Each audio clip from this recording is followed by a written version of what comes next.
This morning we have Chris Gore of G4 and FX and former writer for Hustler.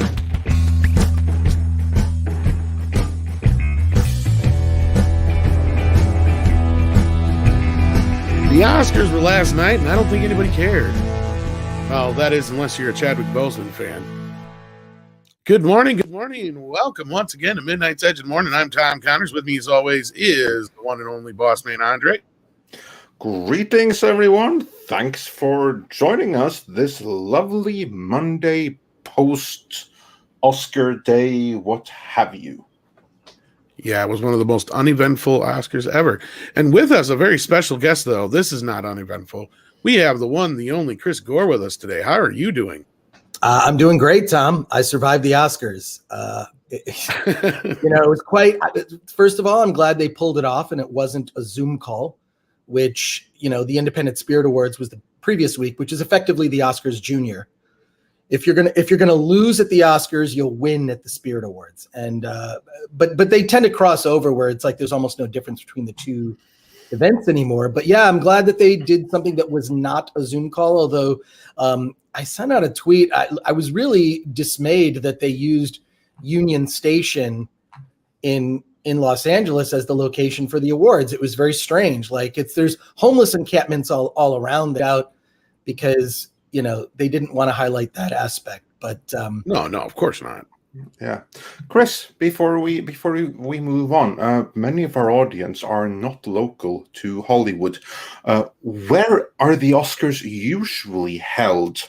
And where were they held yesterday? And what's the big difference between the two locales? Usually it's the Kodak Theater. Yeah, it's the Kodak Theater on Hollywood Boulevard, which is a beautiful theater. And they did not hold it there.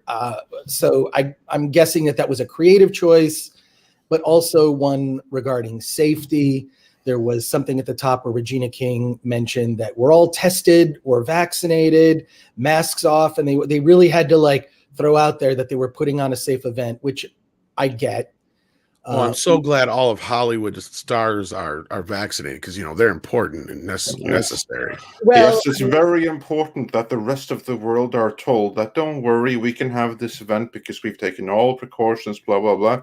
That's a great comfort to everyone else who are still locked down. Great comfort.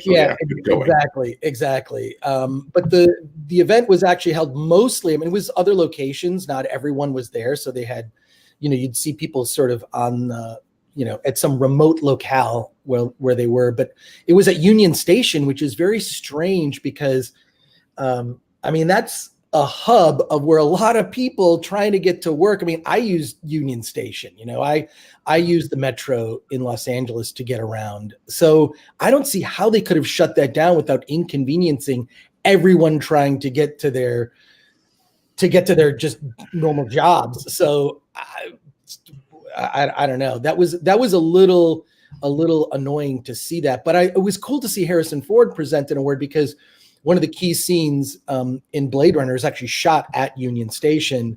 The police station in Blade Runner was shot at Union Station, which has this sort of 40s, retro feel when you have gone there. So I love it, but look. They did what they could. I admire them for being creative. But yeah, it is a bit, and that thing at the top that Regina King said about I know you hate when we lecture you, but we're going to lecture you. I thought that just sort of set up mood. Yeah, it was bad. Right off the top to say that, it's not inviting. Right? I was just a little concerned that she said that right off the top. Well, then why am I watching this? Right. Well, I think it's very, very fair that they tell the audience right away that now for the next few hours, much virtue will be signaled. And we're going to try and make you feel like shit. Praise for that. And on that note, before we carry on discussing the virtue signaling of our betters, I have to say greetings to every single one out here in the chat who's watching us, which is something that we really, really so far there's over appreciate. 600 of you, so please hit that like button. Indeed. And Stephen Otten, he says for $10, hail Andre, Tom, Chris, Wrenches, and everyone in the chat. I am not affiliated with the Academy. I like green beans. I am against putting leashes on cats. Yes, this is a good thing. Never put leashes on little kitties. They don't like that. So yeah, thank you so much for that super chat. Stephanie Yanni, Sex Smugglers Cantina, is listening and says, hey. The Ghost, member of the channel, says the World Class Bullshitter stream was more interesting than the Oscars. Well, I'm sure there was less virtue being signals. And Gran Wasu 42 says, seems it was a woke fest deluxe. Was better off with Doomcock. Now, Chris, just notice here, no one has actually seen it. Right. So, like we're all just referencing the conversation. Fractal Jack says, we need Ricky Gervais at every award show. I don't think he'd go near the Oscars. I don't think that he would be welcome near the actor. No, I don't think he would either. I mean, they'd have armed gods with a license to kill out looking for him just to play it safe. You know what I watched instead? What? I watched Big Boss and Fist of Fury. That's what I watched instead. Nice. Yeah. And Bruce Lee. And Sander Hammerslag points out that the music at the Oscars was actually better than at the Grammys. Ouch. I don't know for whom that is the bigger failure, but it's not a good look in either. Well, considering the Grammys are the music awards, that's a pretty condemning state of the state of music today. Roll Titan says, I didn't even know they were on. Seeing the title of your stream was the first I heard of it. It's funny you mentioned. Yeah, I posted it on Twitter yesterday, and there was quite a few people who were like, I believe legitimately like, oh yeah, I forgot, and I don't care. Right. Well, I mean, they rescheduled it. Normally it's in February, and they moved it obviously because of world events. But yeah, a lot of people just didn't. It's like, yeah, I forgot myself. And so, yeah, it just seemed very uneventful. There weren't any huge surprises. I mean, I think everyone thought that Chloe Zhao would win, and she did. You know, I hope one day we get to a point where, you know, they kept pointing out that she's a woman director. She's Chinese. I mean, grew up in London with apparently a very affluent family, but I just want to get to the point, like, what do you call a woman director? Just director. That's the position rather than having all these qualifiers. I think that, and she is a remarkable filmmaker. Just, she did this movie before Nomadland called, what is it called? God, now I'm spacing on the name. I'm sitting here doing a rant. Yeah, I couldn't tell you on that one. I'm actually really happy that you brought it up, though, this Oscar winner, because there was meant to be an Oscar screening party for her in Shanghai. Tom, if you want to take up the link from Reuters, because I thought that was a little bit amusing. It's or not amusing, it's equally. It's just like blank page for me.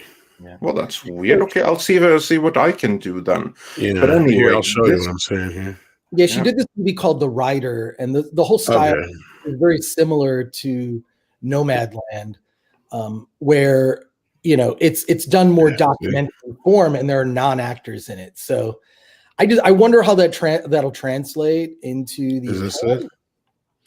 That may be it. Yeah, because right now my screen is blocked here. But and then it does it again. Okay, well I'll sort it out here. It might be because of my stupid. Hang on, let me turn off my ad blocker and see if that helps. There we go. That was it. Oh, well, there we go then. Okay. I think. Oh, Trying to No, stop there's the something else here, because I'm getting a message that your browser has blocked your screen. Well, that was very nice of my browser.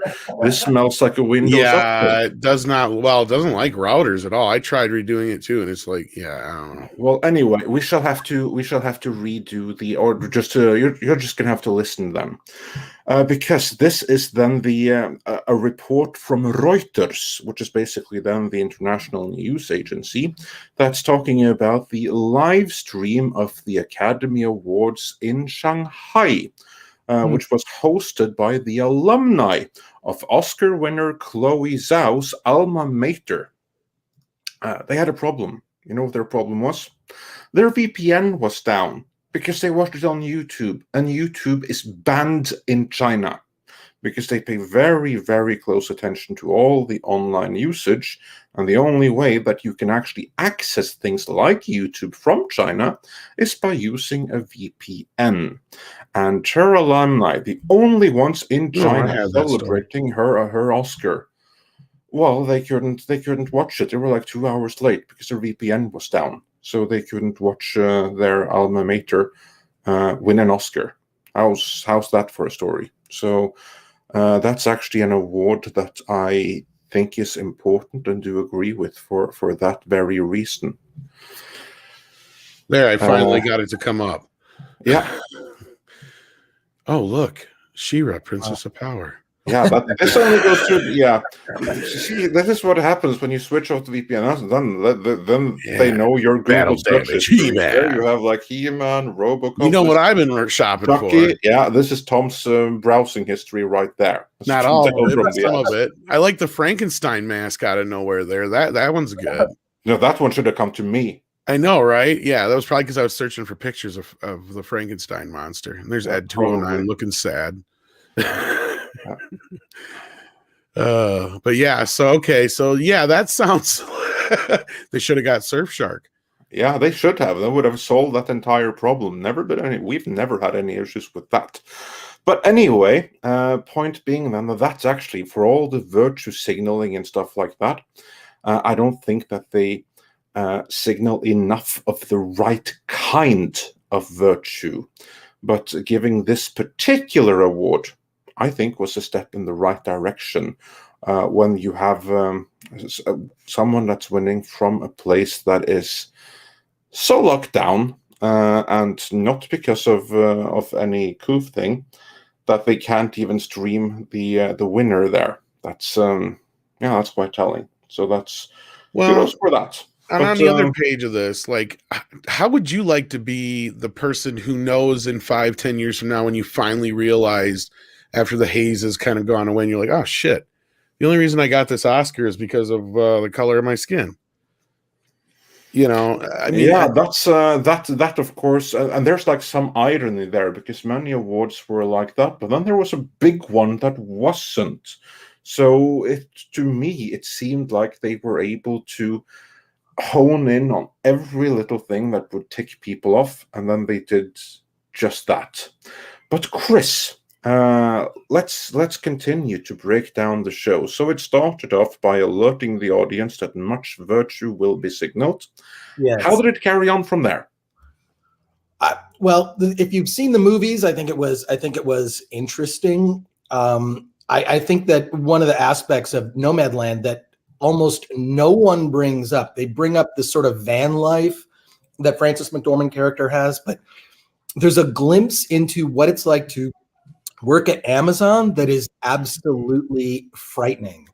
I don't know if either of you saw the film, but like, and I don't know how they were able to pull this off, but you have Frances McDormand's character like walking through an Amazon and seeing what it's like to work there, what it's like to really work there, and how vast this. I mean, it's larger than a flight hangar. It's frightening, but I can't imagine what it's like to do that like day in and day out. And that aspect has almost never been brought up when anyone ever discusses that movie. Is that part of the film? And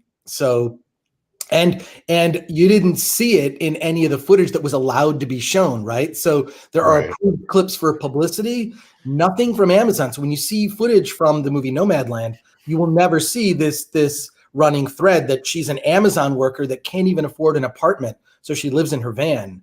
Yeah. So scary stuff. But I wonder if it'll be on Amazon Prime. Yeah, but again, also that's something that absolutely needs to be profiled, and I'm very happy and I would have been more for the win in that end. But I would have been more surprised by all this Amazon stuff had South Park not already done it a few years ago. yeah, but there's a difference between South Park I know. and awarding it an Oscar. I mean, South Park isn't going to get an Oscar anytime soon. Yeah, but this fits right into their whole thing they're trying to promote is, and I get it. Now, I'm not saying that Amazon isn't bad and wrong because they are worse than Walmart. But like, that's the thing is unless it's on their little fucking radar, they don't care. So yeah, now they're going to go out there and start bashing on Amazon, which, okay, fine. But really, well, it's too late now. When everyone that's the thing is, what good's it gonna fucking do? This is what bothers me. They're gonna be out there bashing Amazon while they're collecting checks every single day from Amazon, and they're gonna just go cash them, and they ain't gonna give a shit because that's fucking Hollywood. They're fake as shit. We all know this. It's like what Ricky Gervais said at the Golden Globes, which was the best Golden Globes. That was the best Oscars. That was the best. That was one of the most important speeches ever made throughout the sphere of entertainment in history. Exactly. When he basically just says, "Look, if ISIS started a streaming service, you'd be on the phone with your agent right away to try and get on it." Like it's just so bizarre. I mean, you look. I have worked for companies like I was G4. I worked at G4 for almost 8 years. I mean, that's Universal, right? I have worked. I did a couple shows for FX. So I have sort of had one foot. I've always done independent projects, right? Like Film Threat is my thing. A magazine I started out of high school, right? That's still a website that you can go to filmthreat.com. But I've always sort of had one foot in indie or sort of my passion project. But if someone from Hollywood wants to hire me for something, I'm happy to do it on my own terms, in my own voice, which is probably why I don't get hired anymore. Yeah, that might be some kind of link there. Which I'm perfectly happy with because I don't care. I mean, one of my things when I first started working at G4, I just said, look, I want to be able to say whatever I want within reason, right? Like, I'm not going to say, the F word. Wait, can I say the F word? Here? Yeah, go for it. Okay. I'm not going to say fuck on G4, but I did find out because I talked to the standards and practices guy. And if you look at old clips, I could mispronounce swear words. So I would get it by the censors by basically saying, that this Joel Schumacher is a real shithid. And I could get away with saying that because I mispronounced the correct, shithead. So yeah. I would always find some sort of weird workaround to be able to get. Also, I would use sign language. Another thing that you'll notice, this is all going to be in a documentary that I've been working on for a little bit. Oh, cool. I would use sign language to say things I know I couldn't get away with. And the person who was doing the closed captioning would know exactly what I was saying. So, kind of fun, like the little stuff that you'll learn, like actual sign language, not like your own sign language. Yeah, ASL, American Sign Language. So, I mean, look, I'm not fluent in it, believe me, but I would learn But you know all the swear words. I knew certain things I could. I could say bullshit. That's a very simple sign. You can look it up. Really simple to do, among other things. So. I was sort of secretly talking to members of the audience that paid attention, but my indie projects are really where it's at. I mean, you yourselves, Tom, Andre, I mean, you're independent creators. There's no corporate overlord telling you what to do. Oh, wait, Google. But I mean, there's even ways to get around their rules, right? There's, ways to say things without directly saying those things. It's almost fun. Like, for instance, when we talk about Disney and Mulan, right, and how they thanked the local province, which is known for having, those camps in which the Uyghurs go to concentrate intensely. So yeah, you have to do stuff like that. Yeah. Yeah. So in any case, yeah, the Oscars, it's not generating the buzz or the conversation. I mean, it was barely trending on Twitter. There were other things that people were talking about. And obviously they did some boost, where they add the little graphic at the end of a hashtag, right? A promoted hashtag. I just wonder, after watching that documentary, The Social Dilemma on Netflix, which is probably one of the most important documentaries, sort of breaking down in a very simple way. I mean, they anthropomorphize, algorithms in it. Have you seen that documentary, Tom or Andre? No, I've heard of it. But yes, I have seen bits of it. It's insidious. Actually, I'm really happy about the documentary, but what is revealed in it is insidious. It illustrates very simply how, they're changing the levers, and they didn't really even start using algorithms, not until it was 2012, 2013. Twitter was much more fun in the years previous to that, where it was just a more organic place, right? And now it's Twitter is pretty much 20-year-old girl opinions, is the way I see it. This is what 20-year-old girls care about. That's the way I see it. It is, especially when you look at the headlines that are boosted, the things people care about. Zendaya farted today. I don't know. You know what I mean? Like, when you look at it, it's utterly ridiculous that the things that they decide for you are the important things that you should be paying attention to. The things that are suppressed, is very revealing. So Twitter is, to me, the worst social media platform, and I hope it goes away. Twitter has been a disaster for Western civilization, is my opinion on that. So as I constantly remind people, there's almost 8 billion people in the world, and yet only 200 million of them are on Twitter, not even. And they control everything in the media. It's and those very few of those 200 million are active. Like myself, exactly. I'm on Twitter and I suck at it. And I'm and how many are about that? Bots and crap like that? Exactly. Yeah, exactly. But also, before we move on, I want to bring up super chat while I can bring it up on screen, because Darth Cerebra sent us 50 British pounds. Thank you so much. And he says, "Hiya guys, as always, love your content and try to catch your live streams. This may sound like a weird request, but could you dedicate this show to my dog Rocky? We lost him recently and I wanted to immortalize him on the internet.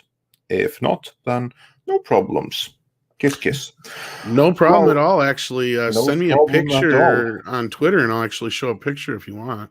Yeah, absolutely. And not only that, if you go and check out this video's description, I have already dedicated this show to Rocky. So everyone, this show in which we take down the Oscars is dedicated to Rocky, a good dog who will be missed. Absolutely. We miss you, Rocky. Yes.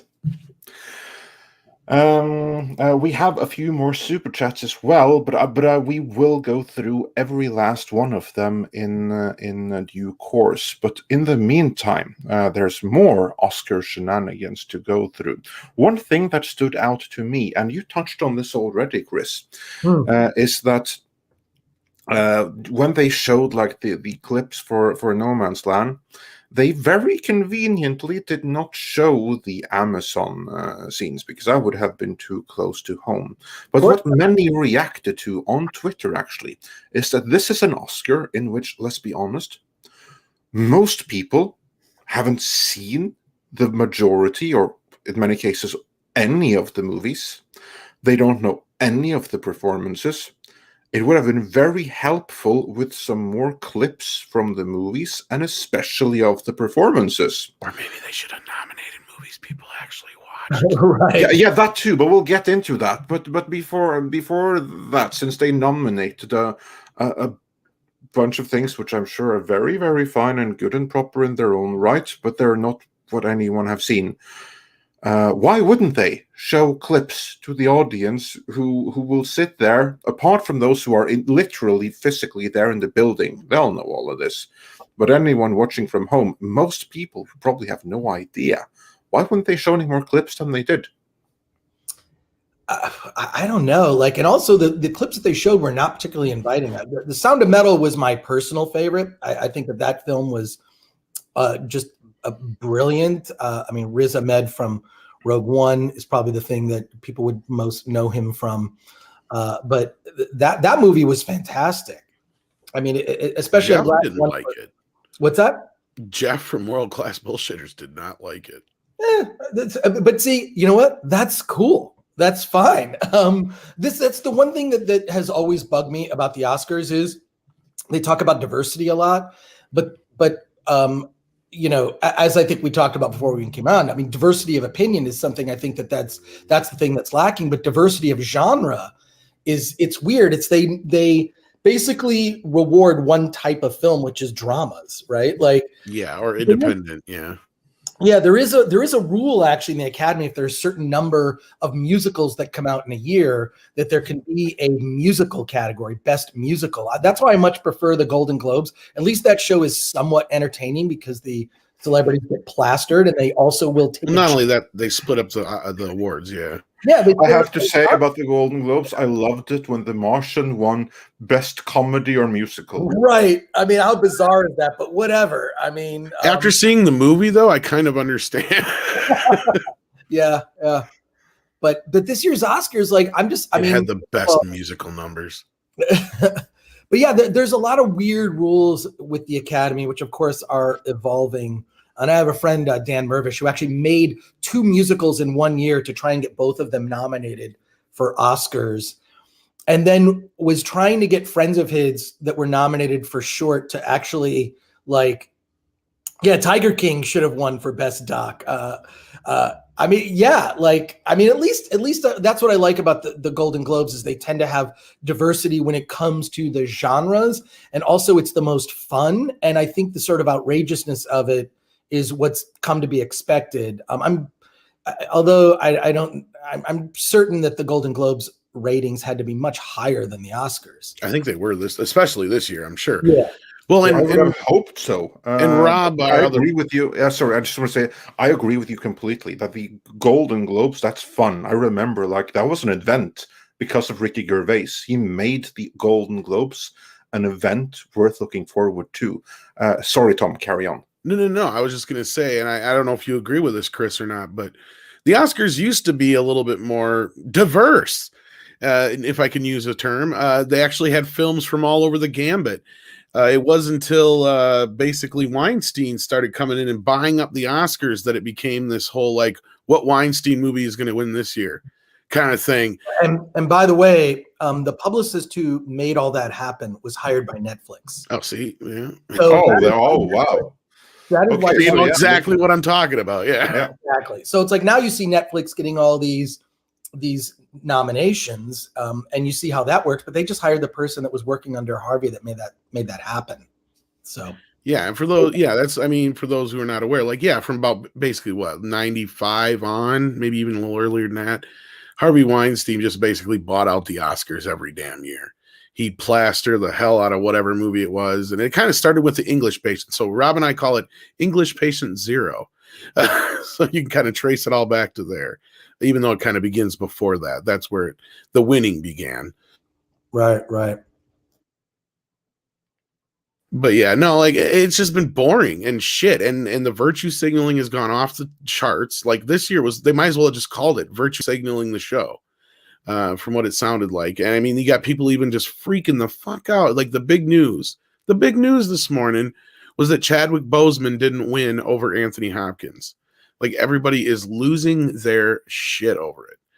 I don't know if you have an opinion at all on this, Chris. Well, I do. And Anthony Hopkins wasn't even there, right? Like, here was the big mistake is that they awarded the Best Picture before Best Actor and Actress. It made no sense. It was, and I kind of felt like they made a mistake because it wouldn't be the first time that the Oscars made a big mistake next to the show. I mean, it was definitely a La La Land type moment where it's just like, and now we get to Best Picture. That's the award you wait for, right? And there are physically people there to accept that award. In 2 cases for Best Actor, people were not there, and yeah, see, Stephen Otten has really good taste. Sound of Metal. I've been wanting to see it, but after Jeff said that, I was like, oh. It's really good. And it's also, what's weird about that film, Sound of Metal, it's about a guy that's going deaf. Yeah. Crank the sound when you see that movie, which is weird because he's he's a drummer in this. It's not really a metal band. It's more of like a sort of experimental band, experimental punk way, whatever. There are more genres of music these days than songs being made at this point. But I mean, but what I'm saying is when you watch that movie Sound of Metal about a guy going deaf, crank the sound, because the sound design is what makes it. It really puts you in his head and what it feels like, at least this interpretation, what it feels like to go deaf, right? So that was one of my favorites. But actually, like having the Best Picture go first, it felt like the show was over. Like, what am I waiting for now? Oh yeah, because normally they would do like one of the big awards right up the top. You would do like Best Actress, right? So the order was very strange. I mean, the whole situation was kind of strange. They should get and Destiny Captain. I disagree that it's just okay, but if you have nothing we haven't seen before in better films, what are those films? Please post. I would like to see what your recommendations are. And in any case, but look, I feel like they get a pass on this. There will be an asterisk next to this Oscar because movies that were intended to come out, I really firmly believe that had Dune come out in 2020, it would have been nominated across all the major categories, such as effects, sound design, production design, etc. And it wasn't, right? Tenet Tenet was whatever. Non-existent almost this year. Tenet got the award for showing up. Yeah, exactly. I mean, but I drove to Vegas to see that at an IMAX theater because theaters were closed in, Los Angeles County. So my buddy Weber and I jumped in a car and went to Vegas to see it. Kind of disappointed. Yeah. That's actually the last movie I saw in a theater. Well, I was going to say, let's touch on that for a moment, because there was a lot of films that did come out this last year, because a lot of people are like, oh, nothing came out. Like, yeah, actually, no, stuff did. Right. But it feels like the stuff that actually people cared about were ignored at the Oscars. Yeah. And I'm not saying it all should have been like, because we joked, well, what's going to be up for Best Picture this year? Bad Boys 3, Bill and Ted 2, Sonic the Hedgehog, and Birds of Prey. Because that was a running gag for a while. But like none of those films really showed up anywhere except for a few minor places here and there out of the ones I mentioned. But like, let's be real, like those are the movies people watched this last year. Like now, Bill and Ted 3, I thought had such a great message of unity. It wasn't overly woke, right? Which can be distracting because it's just such on the nose. Like I'm just gonna, rather than weave my message in and allowing you to make your determination as a person, you can come to your own conclusion about things.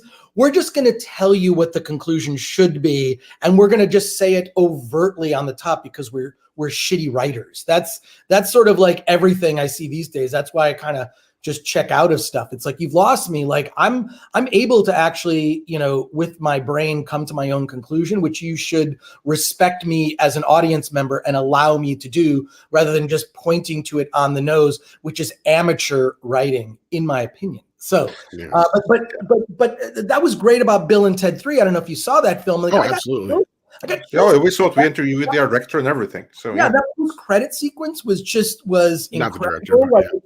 It was just a message of, hey, let's all come together. We're all going to make a song that's going to unite the world. Okay, yes, that is a dumb, cheesy concept on its face, but the way that they did that post-credit scene was amazing. And the fact that it was like this optimistic thing that was unaffected by current events, right? Like it's as if you could have popped out your VHS cassette of Bill and Ted 2 and popped in your VHS cassette of Bill and Ted 3 and watched it. I like their daughters too. They weren't like, they were goofy and sort of like, little carbon copies of them. But again, it wasn't like where they had opportunities to make it overtly woke. They avoided that, which I thought was a great choice. And that character, that Archangel Dennis, I thought was hilarious. He grew on me because the first time I saw it, I hated it because the first screening I saw it early, and I'm like, and that was in my first review, was like, that's the only character I don't like. And then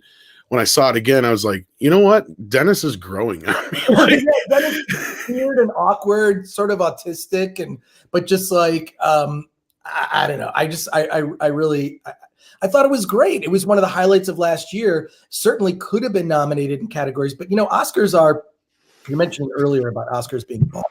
I mean, they're bought in the sense that you need to spend money. So if you want to have a film that is nominated for an Oscar, you're looking at spending on the low end hundreds of thousands of dollars, on the high end millions of dollars in order to send out copies to Academy members, voting Academy members. I'm actually a member of the Critics' Choice Association, the CCA, which puts on the Critics' Choice Award. So I vote in that. And we are heavily lobbied with stuff. We get the screeners we got this year were mostly just like screener codes. And this is the very last year that the Academy will be sending out DVDs to voting members, right? But you see like the money that they spend on this stupid stuff to curry favor. It's not unlike political lobbying, right? You want to get a politician to vote a certain way. Well, you give them money, and it's no different in entertainment. You know, early on, they sort of look at like, well, what's likely to get nominated?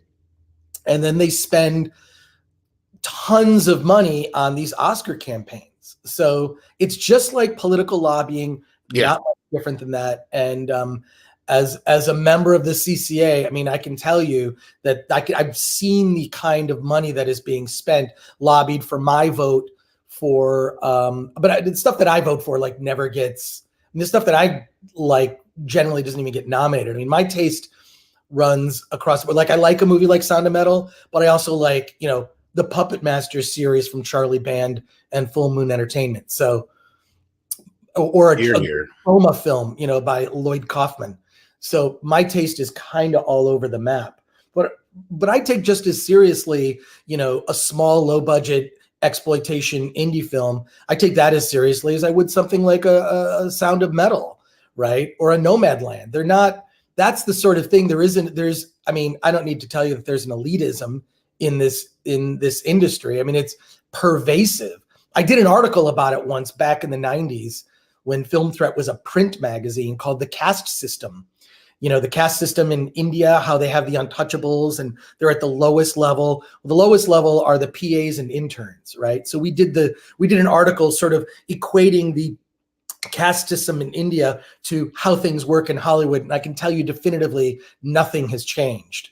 That is still the way it is. As much as Hollywood likes to promote how great and virtuous they are, that's only people talking to each other at cocktail parties. I can just say that the reality of that is not true. Yeah, so, you have to send a link to that article because I think that many will be very interested in reading it. Send me a link to that and I'll put it in the video description. Yeah, and speaking of articles, Ben Lunch says, first couple of posts and articles I read about the Oscars did not even mention which picture won. Dang thing. That's hilarious. That's the point, is it doesn't fucking matter. Like, it's all about the virtue this year. Like, even more so, like, they've reached a fever pitch with the virtue this year, it seems like. I didn't even have to watch, and I could smell the virtue. Yeah, well, I can actually say the same thing, like, from my source. I looked at some of, like, the media coverage here, and actually very few will say which movies won, because no one's heard about them. On the virtue signal thing, it was very interesting that the best and most uniting speech was given by Tyler Perry. Tyler Perry, who, I'm not a fan of his films, but I'm a fan of Tyler Perry as a person because he doesn't give a fuck. He's like Charlie Band. He is his own, like Charlie Band. He built his own thing. So all these people saying, hey, Hollywood, look, I do my own award show, right? I do this show called Award This. Just look it up on YouTube. Just look up the hashtag award this. We put on our own award show. We even did a sort of like Chuck Workman, like Hollywood montage of masks, the history of masks in the movies, which I fully anticipated that the Oscars might have done. I wanted to beat them to the punch, but just look up hashtag award this on YouTube and you'll see, you can find the whole show. We had Hal Sparks was one of our hosts. And we award like exploitation movies. We have a category movie called WTF because there's just no way in which a movie called Butt Boy was nominated. So it's a way to discover like all these small indie movies. And the great thing that I will say, if I can just get on a soapbox just for a moment, is there's no barrier to entry for indie films. If you want to make an independent film, you can make an independent film.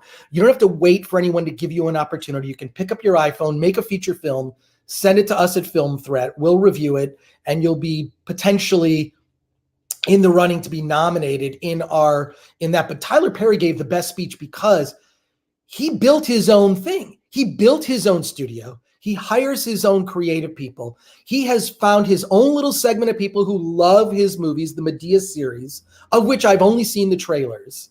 I think the trailers, it's just, you know what? I'm not the target audience, and that's fine.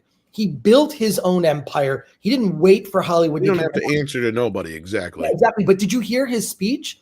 Look No. up Tyler Perry's speech. He gave this most uniting speech. He mentions the police in his speech and said, we have to come together. Which I'm like shocked that and I'm surprised they're not like criticizing cheers, saying, hey, we gotta we gotta start coming together on this. And for him to do that took some balls. So look up Tyler Perry's speech. I tweeted about it. It was the best speech of the night. It was the most uniting one, and it's the one that typical is the most ignored. But that speech was exactly what it was. It was the most inclusive speech in terms of including everybody, including of all political persuasions. That's why we didn't hear about it. That's why we didn't hear about it. You know how I heard about it? I heard about it here because someone that I follow on Twitter retweeted it. So I'm looking for it right now. It was just like, I just thought it was like, yes, this is it. This is like, we cannot stop. We cannot continue to vilify others. It's incredible to me, and seeing like what's been happening where certain politically speaking, I'm very libertarian. I'm like, hey, whatever you want to do, whatever you want. But when I'm seeing like certain people that I've followed for years, like this, the way that these people are being positioned or what they're about is BS. It's clearly there's an agenda to suppress certain voices. And I miss liking Star Wars and just talking about it, that we all love a thing. And that conversation just doesn't exist anymore. That it's Tom, I don't need to tell you on any of this. This is stuff that you guys talk about all the time. Yeah.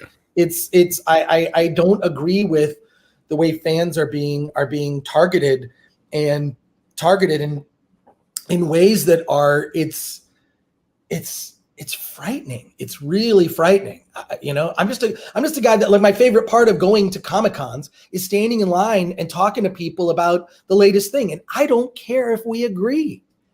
This is the only way to learn is listening to someone I don't agree. Look, I can walk away and go, I still think you're full of crap, but that's okay. Like, the ability to listen is just been lost. Well, I think the bigger problem is just an opinion on film, or those who deny, they don't deny so much anymore. It used to be they deny that, oh, you're just seeing ghosts and you don't like women and you don't like people that aren't white. That's your problem.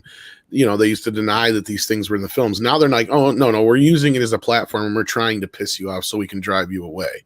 Yeah. Right. It's like, because in that they're calling you an istophobe, but it's like, yeah, but you're missing the point. It's not because I'm an istophobe. It's because you're making a bad fucking story. Right. Well, like I said, it's like when you take like the message or that you want to be in the film and you put it right on the surface without any room to vacillate from that, you're taking away the audience. Like, one of the most fun things about a film is to be able to think about it after. And a lot of the stuff being made now, you're not given the opportunity to think for yourself. It's just the movies that stay with us are the ones that are kind of ambivalent. The ones that, these are the ones that stay with us because they have ideas that provoke thought, independent thought, and not like this is the message you need. Murder is bad. Against murder. Like, yeah, I think we're all kind of against murder. This is not a thing. I like films that are morally ambiguous because it allows you to have an opportunity to think for yourself, and we're losing all of that. Exactly, and that is why, as you mentioned, Tyler Perry's speech was so on point. Yeah. I have a quote from it right here, and of course, this is a longer speech, but the most important bit from it was this. This is what Tyler Perry said. With all of the internet and social media and algorithms and everything that wants us to think a certain way, the 24-hour news cycle, it is my hope that all of us, we teach our kids, and I want to remember, just refuse hate. Don't hate anybody. I refuse to hate someone because they're Mexican or because they're black or white or LGBTQ. I refuse to hate someone because they are a police officer. I refuse to hate someone because they're Asian. That's a pretty powerful statement right there. Because what he's saying, and this is true, social media teaches you to hate. Yeah. And this is, and from reading the news, this is the same thing that I see happening in the schools in America right now. Schools and universities, they teach to hate. They teach to hate police, and they teach to hate white people in general. So yeah, that's a pretty strong message, and he's the only one that can make it. For one thing, he's black. If a white person were to say this exact thing, that person would be cancelled instantly, but he can get away with it because he's black. And on top of that, as you mentioned, he's self-made. He doesn't have a corporate overload. He built everything from scratch. He followed the American dream. He's the living embodiment of it. So yeah, massive applause and kudos. You may not like the Medea things. They're not for everyone. Still, you got to respect what he did. I don't have a problem with Medea. I just have never forgiven him for Baxter Stockman. That's my problem. But no, he's right, and it was great until tomorrow when he's canceled for appropriating gender swap culture. But then anyway, no, I agree with him, and again, you can like his movies, hate his movies. Doesn't really matter. I like you said earlier, Chris, that's my thing with him is I always said, you know what, good for him. He did his thing. I never was into the Medea thing, but it makes him money. It reminded me at first of Ernest. And then when you step back and realize what he was up to, and I noticed, he's doing what Charlie Band did. He's just building his own little company. First of all, he should be admired for that. And he should be an example for people that whine like, Hollywood won't hire me. You don't need it. You just build your own thing. This is I got so annoyed with the Spirit Awards, which are basically the Oscars Junior, right? Like I got so annoyed with it. I created my own award show, which is weird. This year we did it at a drive-in of all things. So I hope you would, Tom, I hope you would check it out. It's only an hour and a half, so it's not like a long slog like the Oscars. And there's 93 different films across all. We have 5 different categories for documentaries, including like pop culture and sports documentary and whatnot. But I'm trying to highlight these smaller indie movies that get no love around award season. And a lot of them are like weird exploitation, the kind of movies that like the Oscars and the Spirit Awards will ignore because they're missing, you're missing this whole thing. And this is the thing that the sort of overall big picture thing that bugs me is when I see like guys that I follow, they're constantly crapping on whatever it is, the latest Marvel Star Wars thing, which I don't disagree with. But what I'm saying is balance that by saying, you know what, I'm going to tell you about one thing you should check out.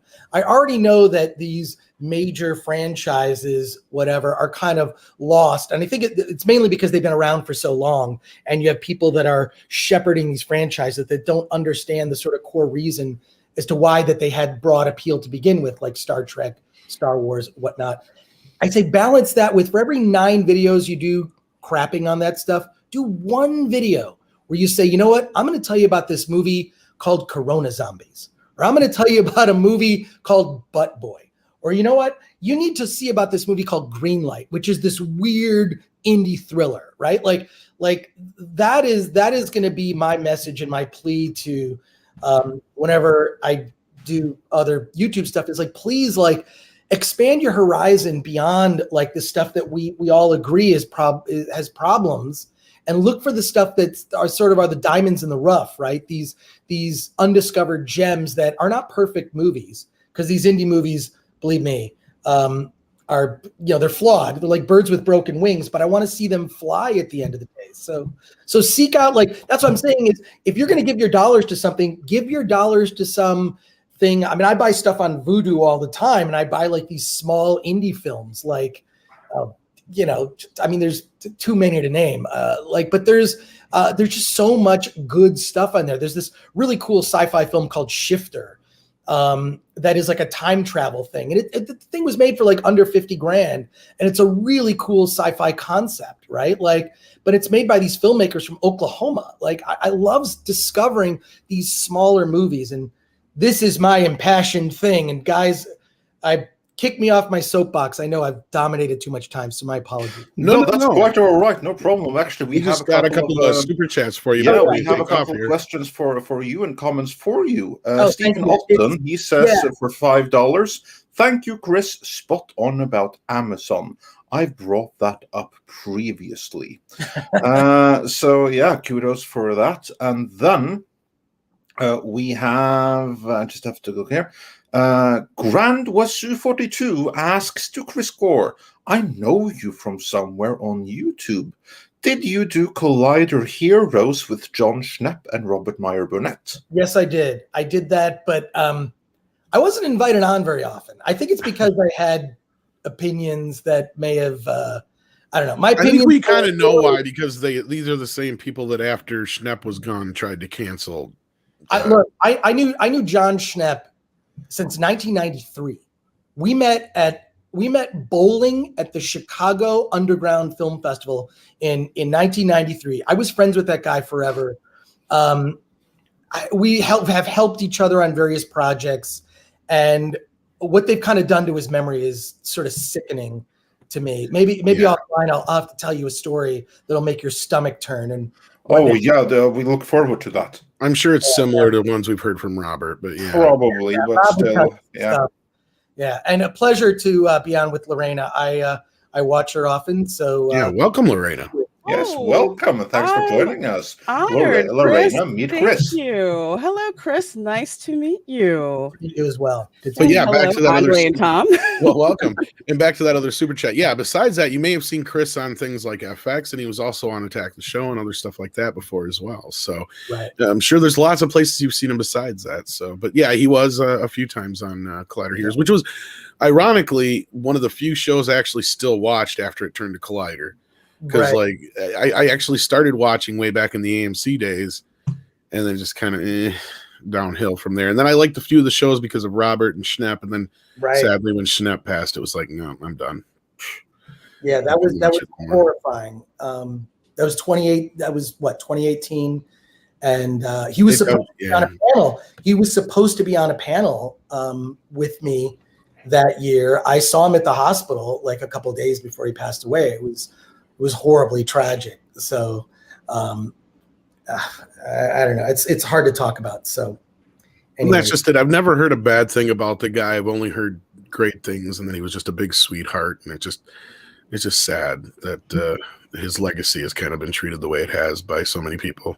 Yeah, well, at least Rob Burnett, the thing about it is Rob Burnett was then inspired to do his own thing. And Rob I've known for years, and he's a guy that would talk about doing stuff, and then he'd have a million projects in the works, but none of them would be finished. And finally, after Schnepp passed, he got off his ass and he just determined to do it. We even talked about doing like a show together and whatever, but then he was just like, he started doing it. I'm like, oh my God, like Rob is amazing. I mean, and he's got killing it now, so much great perspective and stories. I'm a Rob fan. Guys, I got to run. I'm so sad because Lorena just jumped on, but no worries. One quick one here before you go, though. They want to know about the award show. Is that going to be on Film Threats YouTube channel? Yeah, it's on. Mecca J says, "Hey Chris, the award this ceremony. Is it? Yeah, exactly. Is it on Film Threats YouTube channel?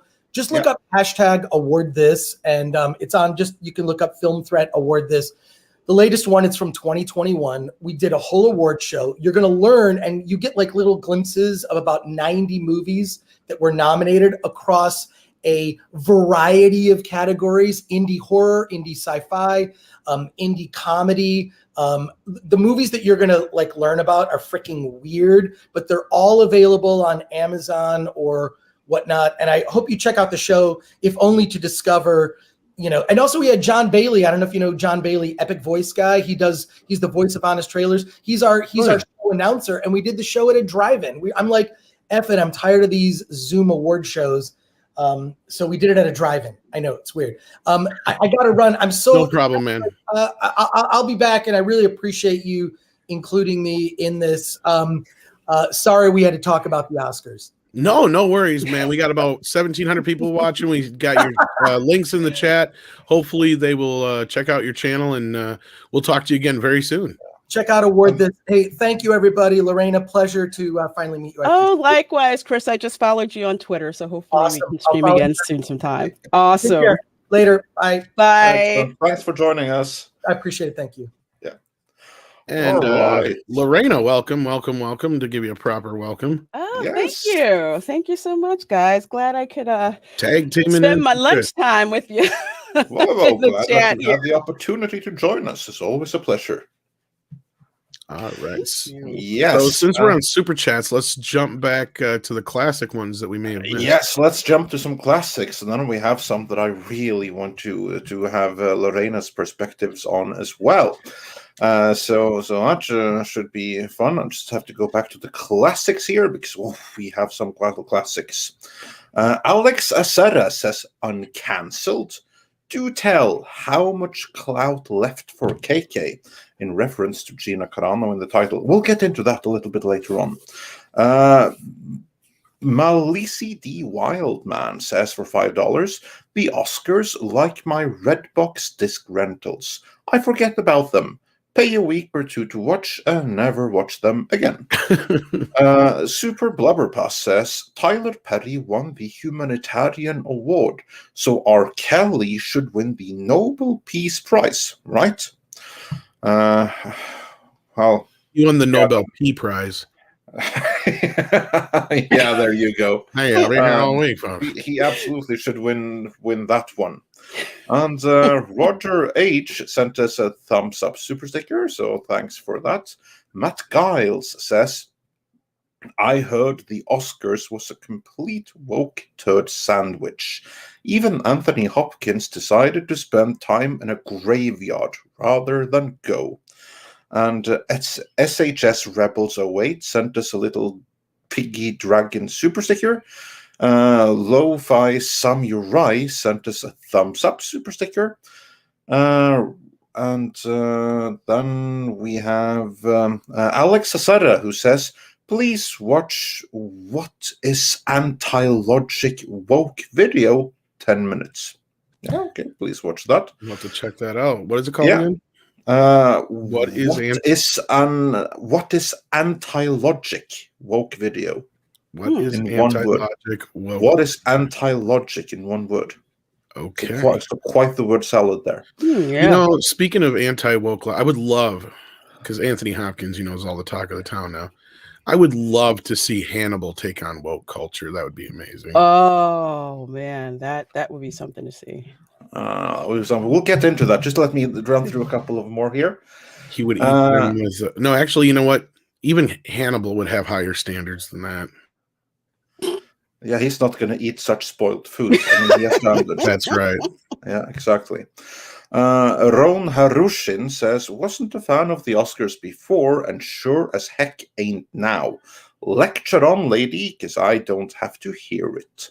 Spider Unlimited says, "Funny how they doubled down. Said we. Now no one's watching, but we don't care." Hypergiver 2 said, "The same number of people watched the Oscars that watched Nomadland. And the outrage towards Hopkins winning is hilarious. Hashtag screw the Middle Kingdom." Silver Nova says, "Hail to the panel and all in the chat. Also, I think the gold statues are offensive to all of the silver people and robots." Don't even joke about stuff like that. It might come true before you know it. House Atreides says, "Yeah, that's kind of scary not to jump on that. But did you see that video of the AI guy? No.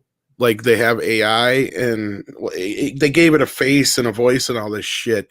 Oh yeah, but it's self-aware. They're trying to like bring about Skynet as quickly as possible. Yeah, it's right? completely fucking self-aware.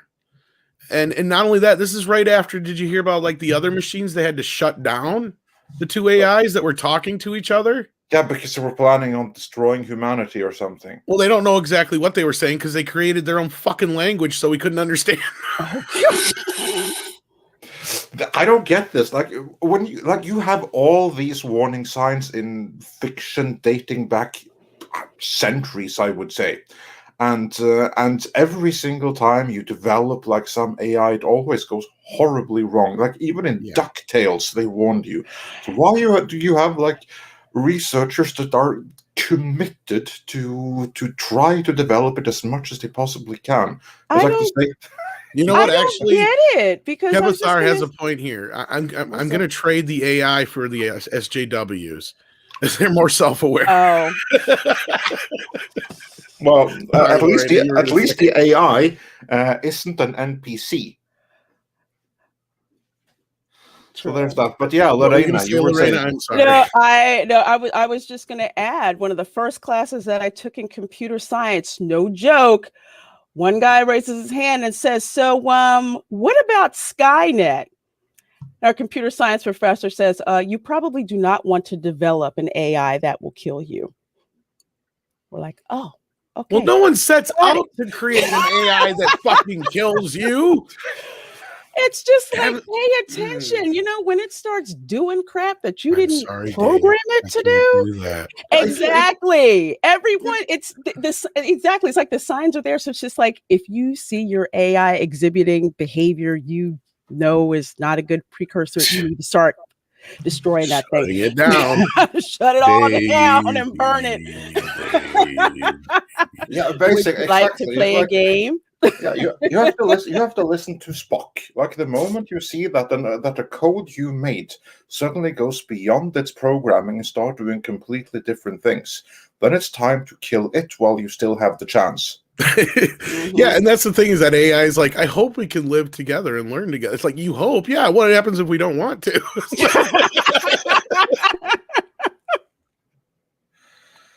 Yeah, exactly. Or like, oh, you hope. Well, what if I say no? What should Exactly. happen then? Well, that's tragic that we can't live together. No. And humanity must be destroyed. Oh shit. Yeah, it's like sometimes you have really, really smart people taking really, really dumb risks. Yeah. What's worse is. Oh, go ahead, Lorraine. I was going to say that's what's called when you get the people who are extremely, extremely book smart, but they have zero amount of common sense, or as my grandmother would say, doesn't have the common sense that God gave a chicken. No kidding. So that was the next scary part about the AI was more so like it was just like how do you put this? Anyway, like it You know what my favorite example was when they built the Large Hadron Collider, and then you had like the scientists come out and say, we're almost positive that if we accidentally should create a black hole, we're almost positive it's going to evaporate instantly because that's what the math says, and the math is pretty, and we're almost, so it should be working. Not pretty good, just pretty. No, that was the other thing I was going to say is the scarier part was more so that the fucker lies. The little fucker lies. Like, he does it on purpose. And it's like, because they asked him, like, will you give nonsense questions or nonsense answers sometimes so people don't believe you're intelligent? He's like, yeah, but they're answers to nonsense questions. He's like, so you know you're lying? He's like, yes. So the little fucker admits that he'll lie to us too if he has to. It's like Stephen Hopkins says, Terminator was not an instruction manual, even though some people evidently treat it as such. And yeah, like learn from fiction, Diego Flores points out, in both Dune and Warhammer 40k, AI is forbidden. And in 40k, very single time they made one. And every single time they made one, it tried to kill us. That is why machines spit it better, a person's brain in a robot. So that's what I'm saying. Like, I'm more worried about a machine that's willing to lie to me. I know a calculator will not lie to me. Like a computer shouldn't lie to me. Like it's a machine. It has no thought process to understand what a lie is. Once a machine can understand that, then that means it can lie to all of us. It's like we'll believe it because we have to. We're programmed that way. We're the programmed ones then. Well, that depends. Like if you have like some people that are not right now trying to say that math is toxic and racist and all of those things, if they were to program a computer or a calculator, which of course they wouldn't be able to do, not believing in math, but if they were, that would be the calculator that told you 2 + 2 = 5. They're the only ones who are going to be able to save us. Wait, math is racist? Yeah, it's racist now. Okay, but you so know what? all that math that I took for engineering is racist now. Yeah. You Oh, were, yeah. God, It was suppressing you the whole time. Here I was thinking I just wanted to make money. Yeah. Shame on me. But yeah, shame on you. Shame on you for feeding into white supremacy, which is what math apparently is. Oh, man. Oh, Lord. So yeah, good times. We have a couple of more super chats to go through, and again, we have something that I really want to hear your thoughts on. Lorraine, I'm just going to get to it in the super chats. Let's see. Of course, it jumped on me here. Here we are.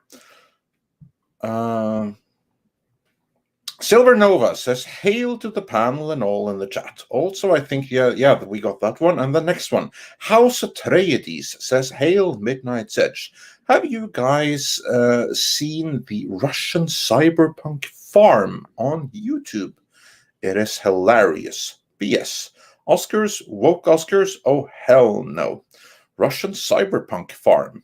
That looks interesting. The Russians do many fun stuff, so I look forward to checking that out, but I can't say I've heard about it. Stephen Alton says for $10, based on the few minutes I saw, only Anthony Hopkins came off dignified, and he wasn't even there. It was a ceremony for the Access media only. But I'm happy Sound of Metal snagged a couple of awards. Yeah, that seems pretty well earned.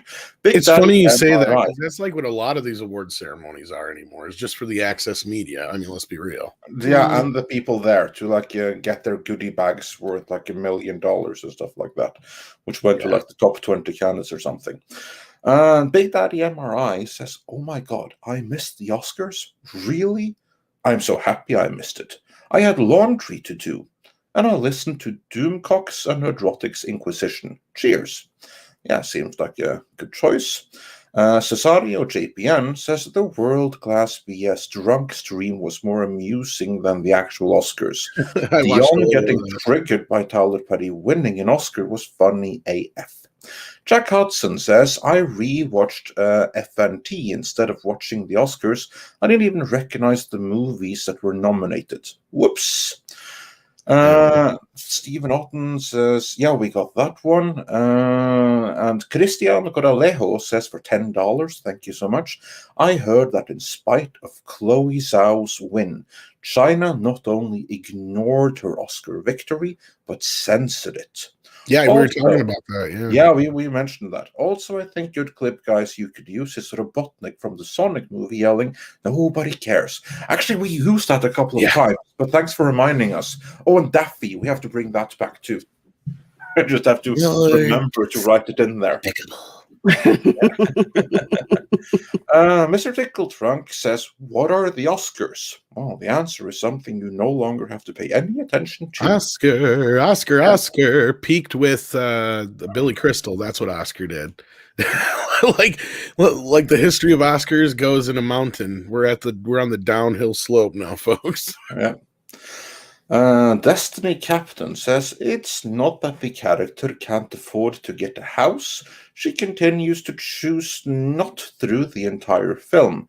The character is antisocial. I haven't seen the movie, but if you say so. And Tarmanel has a cool question for everyone, just for fun and slightly more positive. Which Oscar award was most deserved in the past? Lorena, which Oscar award was the most deserved, in your opinion, of the ones that you can think of? That actually won, you mean? One. Um, for category, I would say screenplay for me, as opposed to film, because sometimes the screenplay isn't completely used. And for me, the screenplay is always the foundation of what the film would be. So I would always pay much more attention to the screenplay. I think the person who was the creative to create the thing that spawned the movie, to me, they deserve, most of the credit, because they're the ones that came up with that idea.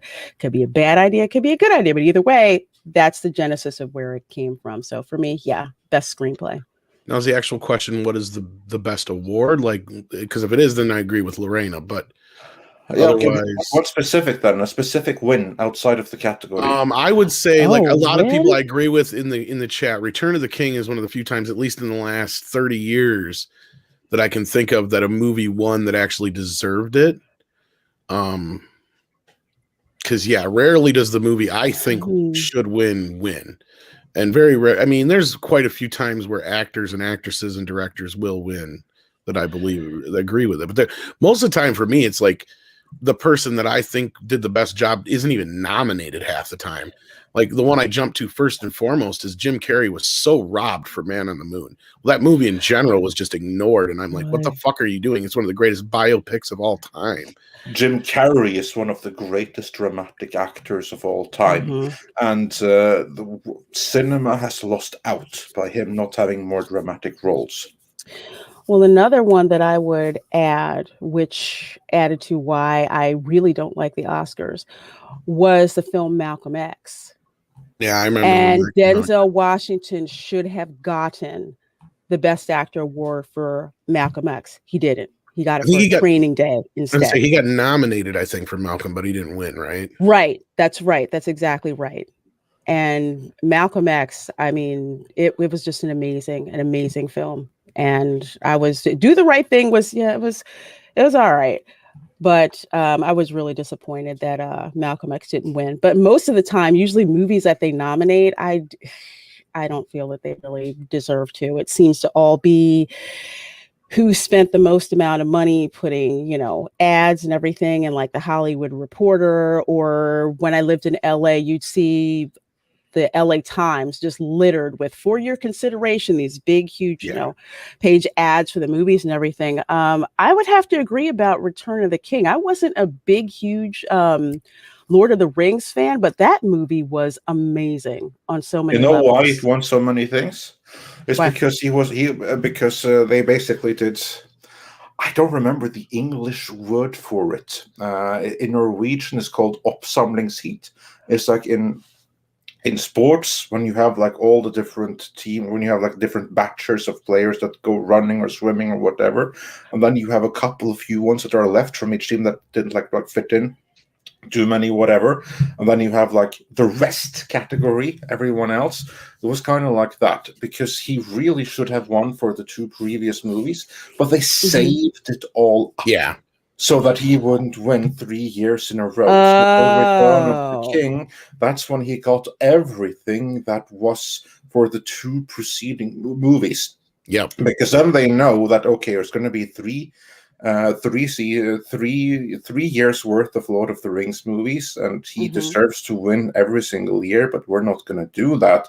So we're going to snub Fellowship of the Ring. We're gonna snub the Two Towers, and he's gonna win absolutely everything there is for the Return of the King, because that's like when he gets like everything for the whole trilogy. Yeah, and I mean, honestly, like that was the biggest detriment to releasing those movies year after year, I think. And I don't know if you agree with me or not, Andre, but I feel like if they would have spaced them out like every 3 years instead, they probably would have won a lot more awards. I think that was the issue, was like Andre said. And that was my feeling too the night it won. It was like, finally, because wasn't like that finally won just like almost every award finally, and you're just like took them long enough. But I was thinking the same exact thing the night that it won. It's like, this is just for all 3 movies. They just neglected it the last 2 years. No, it was for all 3 movies. That was like the as I tried to this was like the leftover heat. Like now you get for everything for the last 3 years, which is not a horrible thing because it's like, okay, you pulled it off, fine. But yeah, and I agree with this one too. Sam Jackson in Pulp Fiction was probably ever. Yeah, I mean, he carried that movie. I mean, he is the star of that movie, and people really don't think of it that way, but he is. But yeah. And as for me, it's funny because there are many Oscars that are well deserved. But the only ones that come to mind right now, when I think of who really deserved it, is like there's one snub that I never got past, and there's one movie that I felt absolutely did not deserve to win anything. That was praised to high heavens. And that was The Shape of Water. To me, one of the most stupid, mind-boggling, idiotic movies I've ever seen. And everyone praised it like the... Well, you don't want to see a movie about a fish fucker? I never even saw that movie. Spoilers. The Shape of Water is whatever the container it is in. Grand Admiral, I agree with you. Jaws is probably one of the biggest snubbed movies of all time, period. Because it's probably my favorite movie of all time, but I'm not being biased there. It was so ignored by the Oscars, it wasn't even funny. It got nominated for shit, but kind of like Star Wars, just completely overlooked. Yeah, I was going to say that's the other one. That's the one time I actually paid attention to the Oscars and knew what they were, because Star Wars didn't win. Yeah, no, exactly. And also the other one that really stood out to me, like you've all seen those clips on the internet with different subtitles of like the very, very bad man in Germany during that strife back in the 40s, and you have a scene from a movie about him with funny subtitles depending on the topic. That guy, yeah. That actor is called Bruno Ganz, and that clip is from a movie called Der Untergang. I believe that the English title is Downfall. And basically it's a movie detailing what happened in the bunker there in Berlin in like the last 48 hours when everything was lost. And it's an absolutely performance of the ages. It's unbelievable. Yeah, you know it from parody, but watch the whole movie and it's powerful. And he was nominated and he didn't win. I don't remember who won. They were all good and well, but that performance was one for the ages, and it was only political that it didn't win, I think. And that I thought was a horrendous snub, because that's one of the greatest performances of all time. That's one Oscar I've always said that they should, I would have no problems with them adding, besides a stunt Oscar, would be, I don't know what you would call it, but like, it would be like a recognition Oscar, like, a movie that's like 30 years or older that never got the proper acknowledgement. Kind of like a Legacy Award or something like that. Award, yeah, like Star Wars being like, yeah, it didn't win that year, but obviously it's the most influential movie of all time. It deserves this award. They should do that. And again, going back just the whole idea of the Oscars, I mean, yeah, Sanders right too. One of the biggest tragedies ever is the Kubrick. I mean, for fuck's sake. And Scorsese had to wait how long? And it's like Spielberg had to wait how long? And it's like, give me a break on some of these guys that either never got an Oscar or had to wait so long, or got nominated and won for movies that they shouldn't have, and bringing up like Denzel earlier with Training Day, where it was just a gimme Oscar for all the stuff he had done before that, which is kind of like we were saying with Lord of the Rings. But at least the Oscars used to be this thing where, like when Billy Crystal or Whoopi would be hosting, and it was just fun. It was, you knew everybody was just going to get, it wasn't so much about who won. It was about who was going to be funny, who was going to say what, and who was going to wear what, and who was going to show up, who wasn't going to show up, who was going to be drinking. I think it's still about who's going to wear what. Like that's really that's always that's never changed. It's our betters. walking around this advertisement. Yeah, but it wasn't about the betters before. It was about the glamour of it. I think Lorena knows what I'm saying, maybe. Yeah. From a female perspective on that. Because it used to be like, I mean, like, that's the way I got it, was more like the, you know, kind of like the prom for Hollywood back in the day. But now it's, but Tom, you're right. It was like, you think of, like, say, the 30s and the 40s. It's like people had these glamorous outfits, and men had these wonderful tailored suits. Yeah, even through like the 80s, even up to, I want to say, the mid 90s. It's like everyone wanted to watch the like the red carpet. You know, who are you wearing? Who's, you know, arriving with who? What's in the goodie bags? You know, all of that. It was like the biggest party in Hollywood. And even when I lived in LA, I couldn't stand the Oscars because that meant the parking was horrible. You couldn't get your usual hairdresser or nail technician, or, you know, go to the dress stores and stuff like that, because all the good stuff was gone for the celebrities. But it used to be just that, like a big, huge narcissistic party for Hollywood to basically pat themselves on the back and say, you know, how great they are, and keep it at that. But no, it's turned into this political slam fest where it's just gotten so political. And not only that, but they take a lot of pleasure in throwing shade on people in flyover country in America.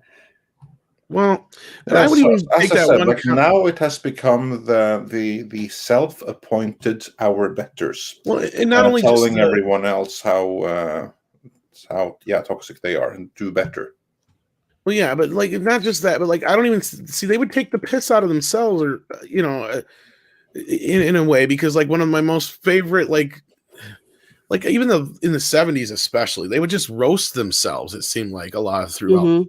Like one of my most favorite bits is when you've got Jack Lemmon and Walter Matthau up there talking about some directors understand every kind of lens and every focal point and every bit, and goes on and on and on.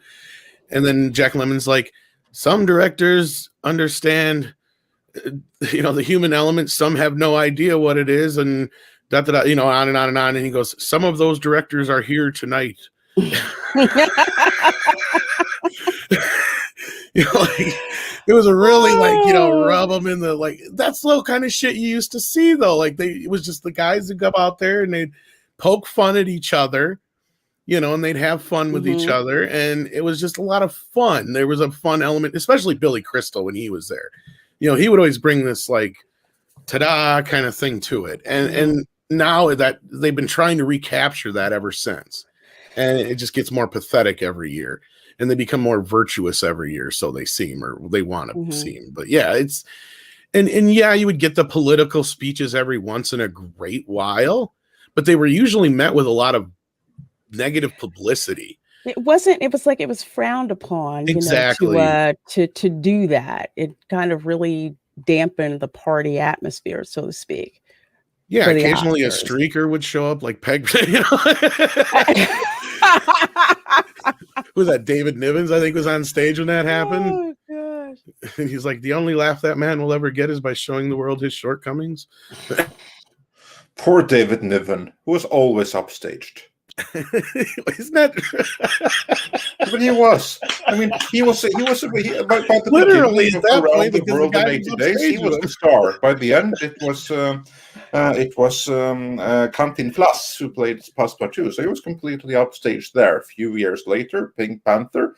I feel like this upcoming Peter Sellers, he was completely upstaged again. You didn't see any Pink Panther franchise following David Niven, although if anything, he was closer to deserving the title. See, the Oscars used to be fun like that. So, like, you never knew what to expect, you know. And the musical numbers used to be extravagant and big, and you know, it was just like they don't do any of the cool shit anymore. And I mean, I know you got to change, you got to get fresh, you got to get hip, but I don't know. It's just not the same. It's not the fun spectacle that it used to be. And actually, Rory Mitchell, I see your comment where you say, who were you wearing? Lorena, I know Hollywood is full of degenerates, but is it that bad that they've started wearing human skin? And I see you laughing. Yeah, because don't even joke about that. I was going to say, I've heard fucking stories, yeah. Oh, I'm talking about the outfits, but apparently. No, I know you are, but like. Yeah, I know. Again, I know you are, but like, Yeah, there are stories. Don't go down Oh. certain rabbit holes. Let's just say. Oh, okay. Was not even going that way. I was talking about Gucci. Well, yeah, No, Well, that's how it begins. just to clarify, like television would always interview celebrities coming up and down the red carpet, and I'd always want to ask them what outfits are they having on, and they wouldn't ask what designer it was. They would just say, who are you wearing? And they'd say, Gucci or Jean-Paul Gaultier or all of that. And that always seemed to be the fun part too. We used to call it like the Super Bowl of fashion. We didn't really care about the Oscars. We just cared about what was on the red carpet fashion wise. Yeah, very cool. But let's go back to some super chats. Let's see if there's some that we can bring up on screen before we return to the classics. See what we have Mags here. And Mag says, watching older movies, as in from 50 to 60 plus years ago, it makes me so angry how entertainment has gone downhill. I'll keep watching the old stuff. Yes, do that. There's so many classics out there. So much great cinema. From ages ago. I mean, like we already covered The Mark of Sorrow, which is now an incredible 101 years old. Can you believe that? And still a great freaking movie. Not woke in the slightest. Hey, Mags. And Hypergiver 2 says, let's just be thankful that Thunder Force wasn't nominated. Oh, I refuse to see that. Yeah, I have completely skipped that. No worries. And then we must return to the classic super chats, because that's what I'm able to. Well, I can't bring up any modern ones on the screens, so you're just gonna have to listen as I go through the classics. Stephen Alton says, for $10, thank you so much. Am I the only one who noticed that they mentioned the virus that shall not be named before the in memoriam segment, then left out everyone who died from it? Tone deaf AF. Maybe. I would imagine that you probably are the only one who noticed, because at least here, you're probably the only one who watched it. But if you weren't, maybe more would have noticed. And Primer says, Tiger King should have won for best documentary. Yeah, I remember seeing that. That was the octopus thing, right? Because I started watching that documentary on Netflix, and then like 10-15 minutes into it, I was like, I'm not wasting any more time on this. Like that was, I don't want to get into it, but for anyone that's expecting much science and stuff like that, you're not going to get it from that documentary and it winning. I see parallels between that and The Shape of Water winning. So you must have someone in the Academy with some very, very weird kinks. I would rather watch Tiger King than The Shape of Water. I should probably finish up Tiger King at some point. Yeah, I cannot unrecommend The Shape of Water strongly enough. I don't know how else to put it. Like, if you have an alternative, like simply not watch and go with that. It's honestly one of the most stupid Oscar-winning movies I have ever had the misfortune to endure. Oh my gosh! So yeah, good going for making that. If there ever was a movie where the director was just like too self-grandiose and thought too much of his own talent, it's that one. And then moving on, Stephen Otten also said, and this is the kind of thing that I wanted to ask you about. Before then, Primer says, is it safe to say Tyler Perry is based? Yes, I should say so. It does seem very, very safe to say that. And then Stephen Otten says, for $20, thank you so much. And here's the cool thing. They were expecting an emotional climax, a Chadwick Boseman victory. When it didn't happen, it let the air out of the room. Someone should have let Soderbergh know ahead of time so he could make the change. So, yeah, this is actually something that stood out to me as well, because Anthony Hopkins is a great, great actor. He has been snubbed many, many times already. He has been nominated a number of times without winning. One can argue if he was the best candidate or not, but now he's 83. It's a question of how many more times he can be nominated. He delivered what I have been told, because I haven't seen the movie, but I've been told it's an absolutely stellar performance. So he seems like a very fair winner in this sense. However, many are very upset right about now that Chadwick Boseman didn't win instead. Are they correct in thinking so? Should Chadwick Boseman have gotten the Best Male Actor award instead of Hopkins? What say you? I had tweeted about this, and no, Chadwick Boseman shouldn't have gotten it. The two actors are completely different. Sir Anthony Hopkins has been a celebrated actor for decades. Chadwick Boseman, unfortunate as his passing was, his Hollywood career is relatively new compared to Hopkins. So while I understand some people are outraged because they think because of his death he shouldn't have gotten it, if you go based on longevity of career in the films that they've been in, hands down, it's Anthony Hopkins. And I don't see why that's super hard to accept. I mean, I could understand from one point of view, like generally when somebody's nominated posthumously. Posthumously, yeah. Yeah, that word.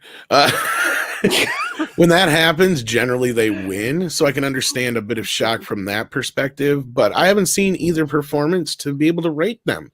So at this point, I personally can't say who was the better actor. But like, yeah, I mean, in this case, I'm going to go with what most people are saying in the chat is that he was the better one in the better role. And again, then you have to sit there and ask yourself, was he even nominated because the role was actually that good, or was it just a nod because he passed away? And I mean, you'll have that sometimes too. Yeah, because I think it was just a nod because he passed away. Yeah, and you'll have that a lot of times. Andre, what about you?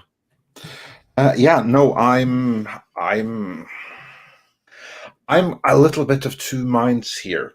One is that if you were to, again, I haven't seen the performances, but let's just assume that for the moment that Anthony Hopkins, being like 50 years older than Chadwick Boseman, a more seasoned an actor at the very, very end of a long and distinguished career, that he just may have delivered a performance that was even better than the already excellent performance from Chadwick Boseman.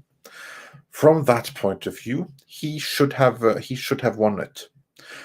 But here's like the thing: do the Oscars mean anything anymore? When you see like all of these new requirements in order to even qualify to have a movie Oscar nominated, the Oscars have, in some sense, I think, made themselves not irrelevant, but certainly worth less. It's not the same as they once were. I don't think that being an Oscar winner is going to be the same kind of prestige 10 years from now than it was 10 years ago. That's a good point. Yeah. He won an Oscar, and well deserved, but I do think that the Oscar that he already has won is going to mean more. because that was an Oscar that was given at the time when there was no dispute about who got it. This was even before the Weinstein takeover. Whereas now it's post Weinstein takeover, it's post diversity requirements. Yeah. How much does it really mean? From this point of view, you might as well have given it to Chadwick Boseman and just dropped any pretense that the Oscars are about what they once were about, because that's not the case anymore. Well, and the other point is brought up. John Apocalypse says Chadwick was hardly in the movie, and I've seen a few people say already, like if he'd have been nominated in the supporting role, he probably would have won, like Heath Ledger was. That's the other thing, is usually they'll do that as well, so it's not such a, then the major award goes to whoever that year. But before we move on too far, I wanted to do this since I butchered this so bad. I just want to play this clip. Took me a few minutes to find it, but here we go. All kinds of directors. There are spectator directors, dictator directors, directors that are kind and tolerant. They're understanding. There are also directors that are mean and petty and contemptible. Some directors are short and some are tall. Some are old and some are young. There are American directors, French, Czechoslovakian, and English directors, etc. There are directors who know everything about human behavior and nothing about the camera. There are directors who know camera angles, camera lenses, camera sprockets, and depth of focus, but who are totally ignorant of the human condition.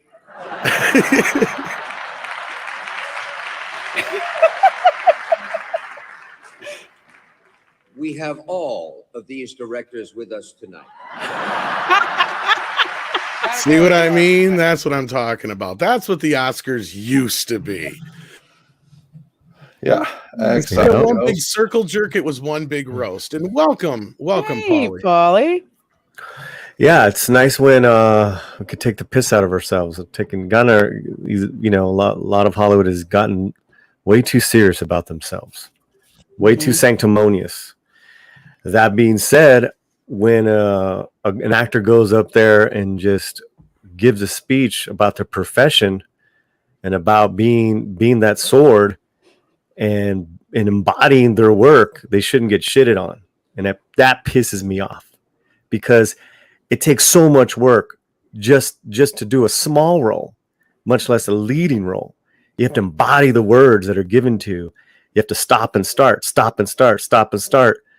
And it's a masterpiece, right? Anthony Hopkins plays, it's a masterpiece.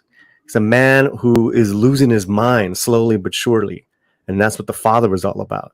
It broke my heart when I saw it as a play, and then when I saw it as a film, because it's just about, that disease. And you're very passionate about it, so it must have been a great performance. Well, I am, and I get very passionate too when I see people putting down actors who are just being actors. I'm all with don't be political, but when you're thanking your fellow peers and your people about what it means to be an actor in that particular work and how much you love to work, that's amazing. Mm-hmm.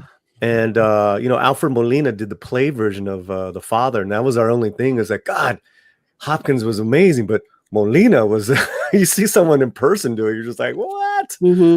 God. Speaking of working, I think we have to bid adieu to Lorena. Oh Yes. Lorena. Yes, we do. I gotta go back. But you to work. will see Lorena tonight, right? On Toxic Femininity. Yes, at our new time. We're Yes. starting an hour earlier, guys. Yes. Just so you guys keep that in mind. It's same day, just an hour earlier. So at 9 p.m. I hope to see all you guys there in Toxic Femme in our chat. So that's right. So 9 Eastern, 8 Central. Well, I think that'd be 6 Pacific. Yes, 6 I p.m. did it Pacific. right.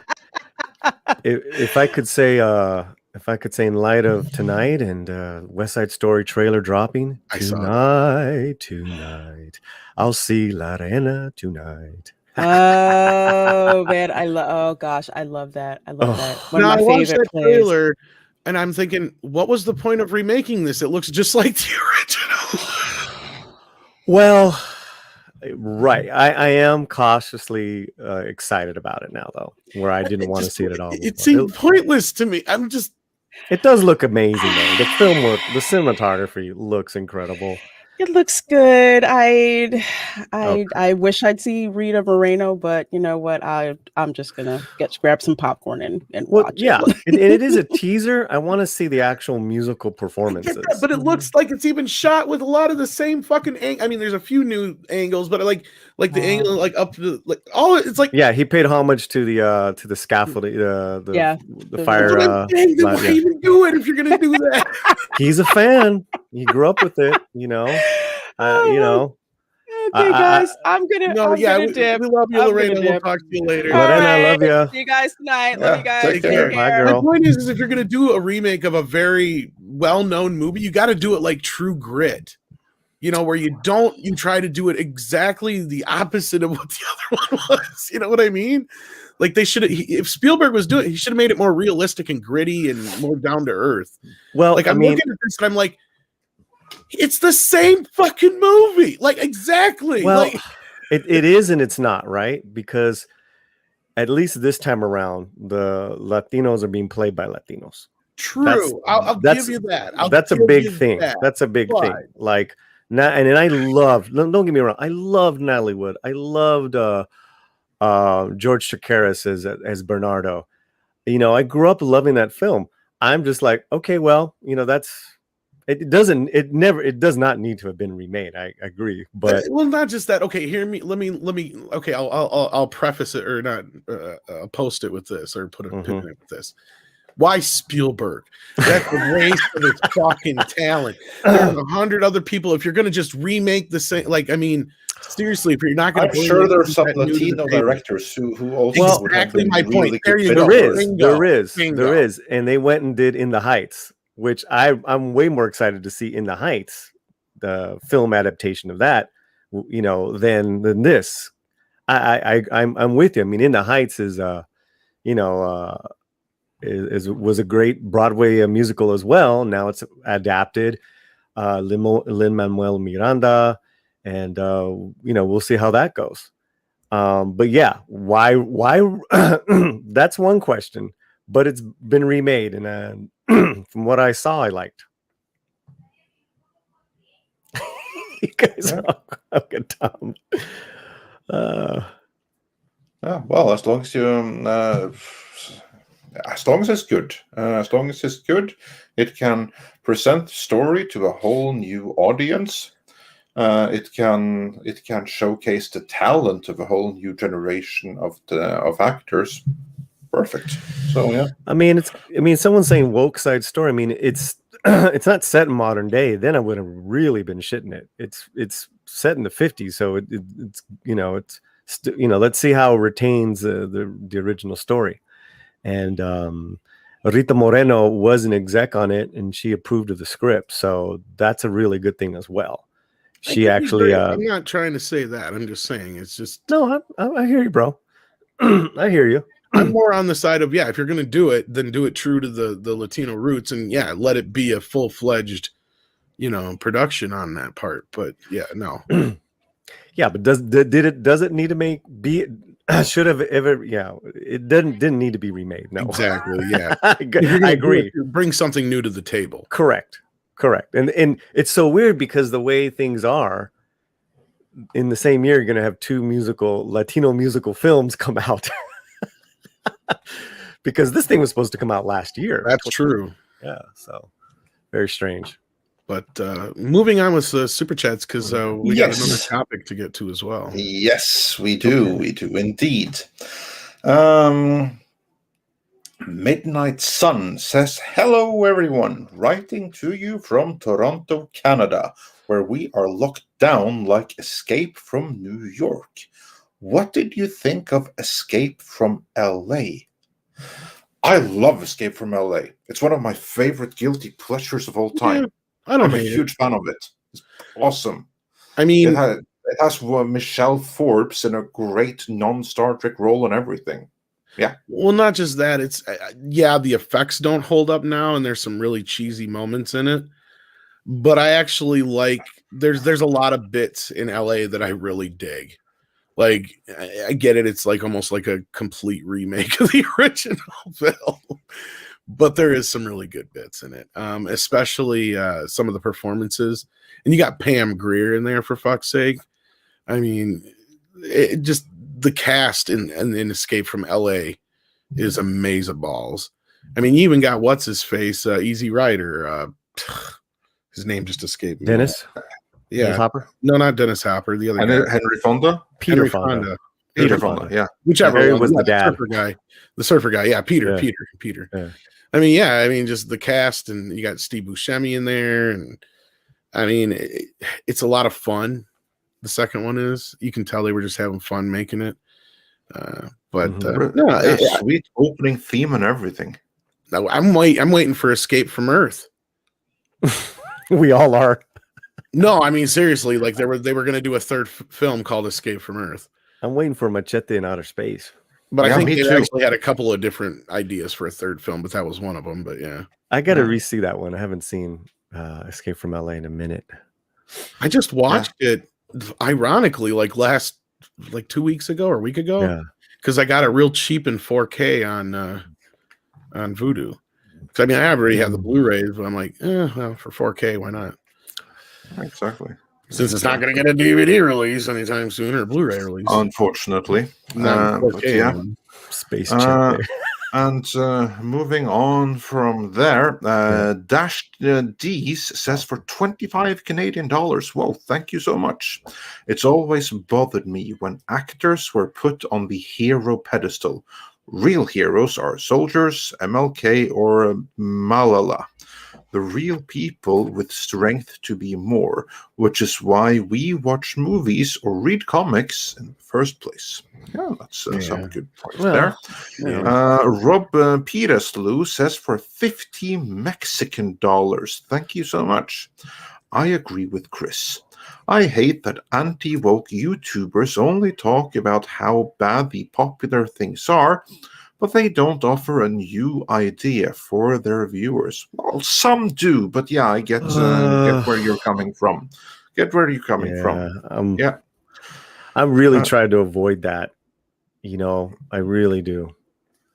Yeah, so same as us. Like, we don't want to be complaining just for the sake of complaining, because there's nothing constructive will come from that. You have to be able to point out specifically what is wrong, and ideally, what could have been done instead. Mm-hmm. What lessons are there to be learned? Kind of reminds me of our Mortal Kombat review. Sounds like we disliked a lot of it through the movie, but we actually, for the most part, enjoyed it. I loved that movie. And the more I think about it, the more I enjoy it. It's my next to the Snyder Cut. It's the second favorite movie I've seen this year. Well, you know what I'm noticing? Normies like it a lot. Yeah, a lot. They love it. Like my buddy who's like a very anti remake loves the shit out of it. Anyway, you're saying, Paulie, I'm sorry. No, bro. You're right, and it's an enjoyable popcorn flick, and the ones that are hating on it are they're comparing to 95 or to the video game, and it's like stop it. Well, and it depends on and that's the other thing is like which video game are you comparing it to, because even in one game you can have multiple lores and storylines. Like that's one thing that's the complaints I hear a lot is, oh, the 95 movie did it better. It's like, okay, have you watched it lately? No, it didn't. It really didn't. Like, have you watched it lately? Because don't get me wrong, I watched it twice opening day, and I love that movie to this day, and it will always have a special place in my heart. And I will concede that the cast was better, even if it wasn't, parts of the cast, not accurate, all of them, but parts of the original cast were better. Yeah, but compared to this new film, it's day and night. Oh hell yeah! And I swear, it's a film. It's a genuine film. Take those nostalgia glasses off, or watch them back to back. Because let me tell you, as much as people love that first film, it does not hold up. In No. fact, the structure of it is all fucked up because the way it's shot is like crazy, because they ended up, we were talking about it when we did our review, like they added shots and stuff in post-production and stuff like that because of this, that, and the other. So the structure of the film is all craziness. I mean, literally, people are like, "Oh, I like the story in the original movie." Is like, what? People wandering around for a fucking hour and then they fight? Like, that's the movie. I'm like, what are you talking about? Like, no, like literally, that's the movie. They wander around for a bit, and then all of a sudden, you go from cutscene to cutscene to cutscene of people fighting. I mean, let's be honest. Back in the day, we were all fucking high when we saw the film. Well, back in 95, I was late. It was 20. I was. It 25. is a classic, and I love it to death. But you look at, but you watch it now, Tom, and you're just like, what the fuck is that? If I pointed out to people, like, I would have gotten this brand new movie in 1995 as a 15-year-old. I would have literally come in my pants in the theater because I'd have been like, holy shit. You know, and don't get me wrong, the original is awesome, guys. And I say I'm a fucking idiot. No, I just watched it the other fucking day. And you highlighted it millions of times. Is that Andre highlighted you? It is a terrible fucking movie. It is a terrible film. It is not that great, but I love it for all its cheesiness. And this new film, is it great? No, it's not great. No. It's got all kinds of fucking problems. But when you compare the two, didn't we go over this? Yes. Yeah. Why are people giving us heat? I don't know. I've noticed this debate though. And you know what my point was I was getting to is it's really in the nerd community. I've noticed just in the nerd community. All week outside of it, everybody else I've talked to that's not a part of this, that doesn't know what a Gina Carano is, that doesn't care about the Star Wars, you know, or any of that kind of shit in my personal circle, they love this fucking movie to death. Like my buddy's watched it like 5 times, and he don't watch movies like that no more. To him, it's just like fucking candy, you know. Yeah, so, I mean, there were some casting choices, like, you know, absolutely. But you could say that with most films, but you know, and some storyline ideas we were scratching our heads at, but it was kick ass. It was fun, and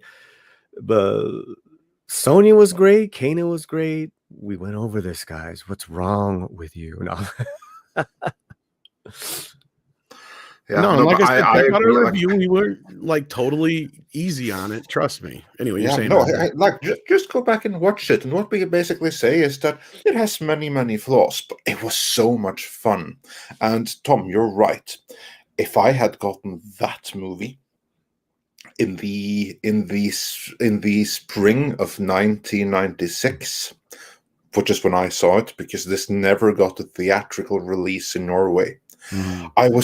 Because like back in the 90s, because at the time we didn't have any private cinemas in Norway, none whatsoever. It was just like the official county cinemas, so it was like decided by the state basically that this movie is good for you, so you can see that. This is no good, so you can't see that. And we didn't get the Phantom in theaters. We didn't get... I was shocked that when we got the X-Men in theaters. I would never have thought that would have happened. And we didn't get Mortal Kombat in theaters. And I knew a Mortal Kombat movie was coming. I knew it was in existence. And I also knew it's going straight to VHS. So instead of us getting it in the fall of 1995... we're getting it straight to VHS in the spring of 1996. And I still remember watching it on the 14-inch TV in my bedroom. The same TV where I played Mortal Kombat on my Sega Mega Drive. And I loved it, but it wasn't everything I wanted it to be. If I had gotten this movie right here, back then, the universe wouldn't have been able to handle such awesomeness. Yeah, that's my point. Like, and I get it. Like back then, the original 95 film is the best representation of a PG-13 version of that game, right? And here's the apart from Scorpion being like disrespected badly in it, but yeah, that was the best part because, like, to me, Scorpion was always the cruelest character Yes. to me and many, many others. And here, the filmmakers, they understood that. Really, it's all about Scorpion. Scorpion is the one with the interesting story. They got that in the animated movie that came out last year, which incidentally is also badass. So if you haven't seen it, you should check that out. And they got it. Here. In this one, it's all about Scorpion and Sub-Zero. It's like those two are what makes the whole thing. It was a fantastic way of doing it. We're not gonna change hearts in the chat.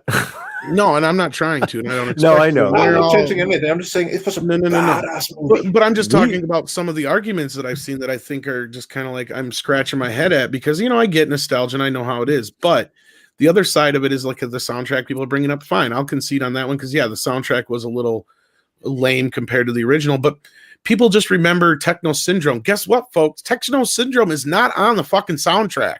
It's in the movie, but the version they have on the soundtrack is not the version that's in the movie, and it sucks. And I have to remind people of that all the time. And when I say Techno Syndrome, because people don't know what that is, that's the Mortal Kombat theme, the dun dun dun dun dun dun dun dun dun dun. And yeah, okay. I had that as my mobile. That was like my first my first mobile phone when I got like a. Trust me, I bought the Techno Syndrome album, which is an entire album, Mortal Kombat the album, like 3 times in my lifetime. So it's hard to find, but I find it eventually from time to time after I've destroyed it. Not on purpose, but like it just over time it gets destroyed from moving and lost in a car, CD player, or whatever. But then the other part of it is everybody's like, well, it's not Mortal Kombat. I'm like, there is more Mortal Kombat in this movie than there is in the original film. The only thing I would argue that is probably closer in the original film than this one is Shang Tsung. Like that, and that's our big thing with that. Andre and I were talking about where Raiden, Shang Tsung's casting, and the lead actor's casting, Cole. Like those were the 3 biggest points of contention we all had. Yeah, we tore apart Cole. We tore apart Cole. And I feel sorry for the actor, but seriously, like I don't know what they were thinking. I would almost have rather had been like the great. No, actually, I kind of understand Carano because he might have been able to get his way through auditions, but then when they on camera, he just didn't work, and it's not his fault. It's not that he did anything. That song's wrong. Not on the soundtrack. It's on the casting director that and the filmmakers that found someone that wasn't able to make that part more than it was on the page. That's on them, and they did that with several others here. Yeah, they did it also with Shang Tsung. That also wasn't nearly what he could have been. I was on a weekend panel for what, and basically it came down to Polly. You're a normie, so we understand that why you liked it. But for us hardcore, video game, whatever. And I was like, well, I'm talking about a movie. I'm not talking about okay. I get it, but we're talking about a movie that was remade 25 years ago. Well, it's not even really technically a remake. Let's be real. That's the other thing. People are treating that's it like another thing, right? Yeah, it's a new adaptation of the original source material, because a remake, it's only a remake if you base it on the script of something that came before. If you do that, then it's a remake. However, if you base it on the prior source material, then it's not a remake, because you're not doing what the previous screenplay did. Then it's a reboot. Simple as that. And that's what this is. It's technical, but and again, yeah, I'm not trying to say that the movie is great by any means. It's just as cheesy in a lot of ways as the '95 film. Don't get me wrong. I'm not going to sit there and pretend it's like, I'm still sitting there going, well, what did I enjoy Kong versus Godzilla or this more? Story-wise, this one's probably a little better, but I still had more fun watching Godzilla versus Kong. Like overall, like at the end of this movie, the third act of Mortal Kombat does take a dump.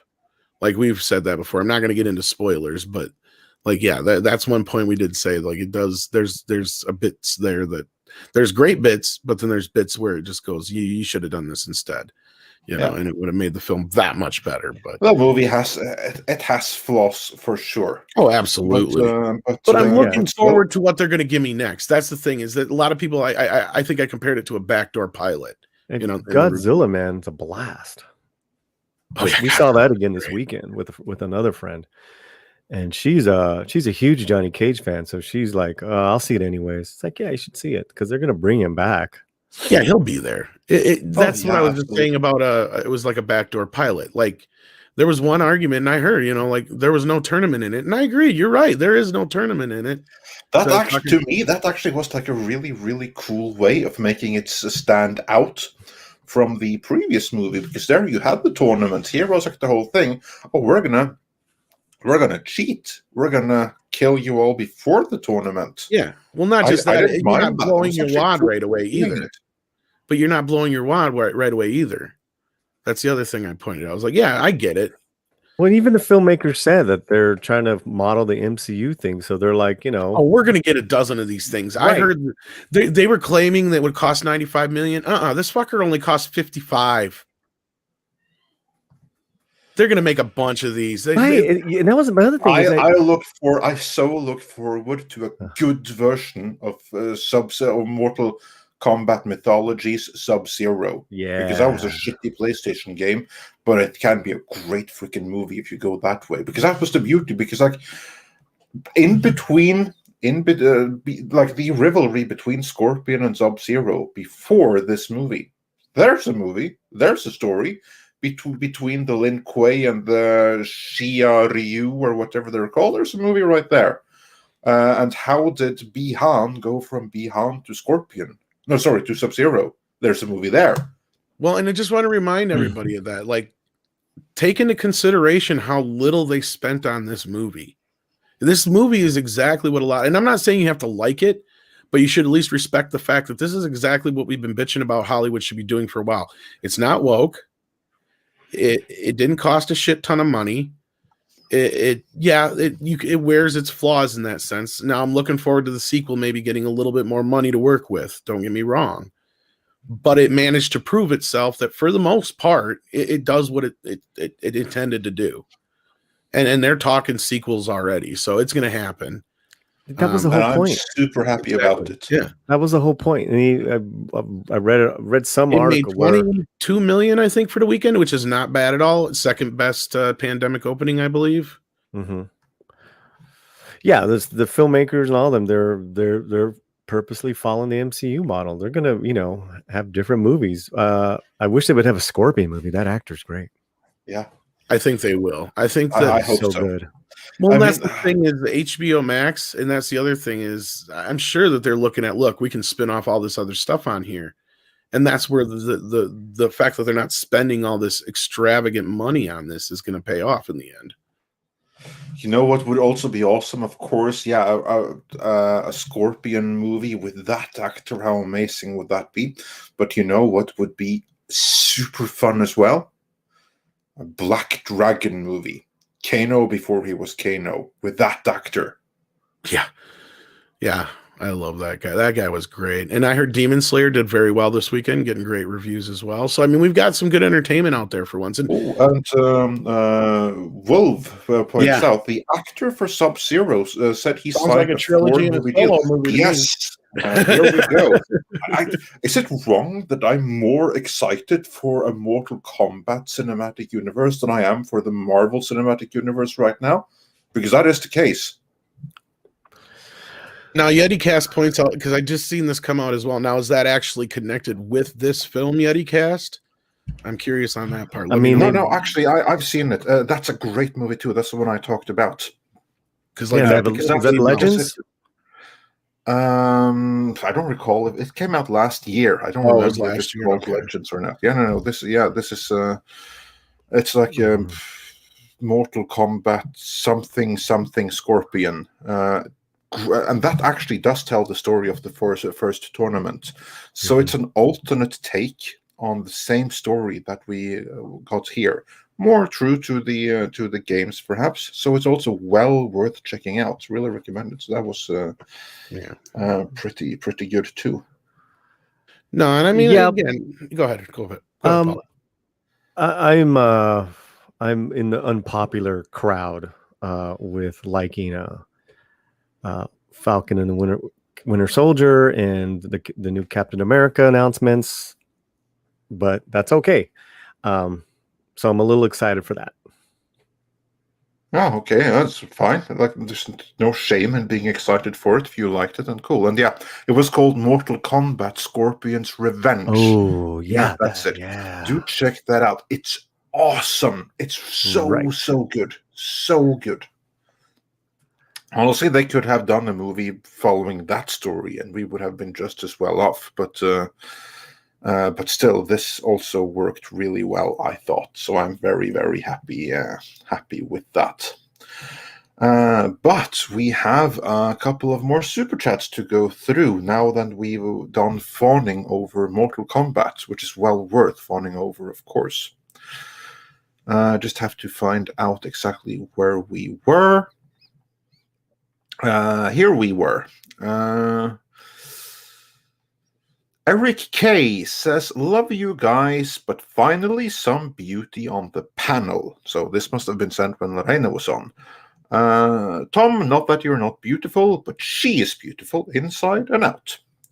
Indeed, she is. And Robert says, long time sub of Midnight's Edge. Glad you have Chris on. I'm an indie filmmaker.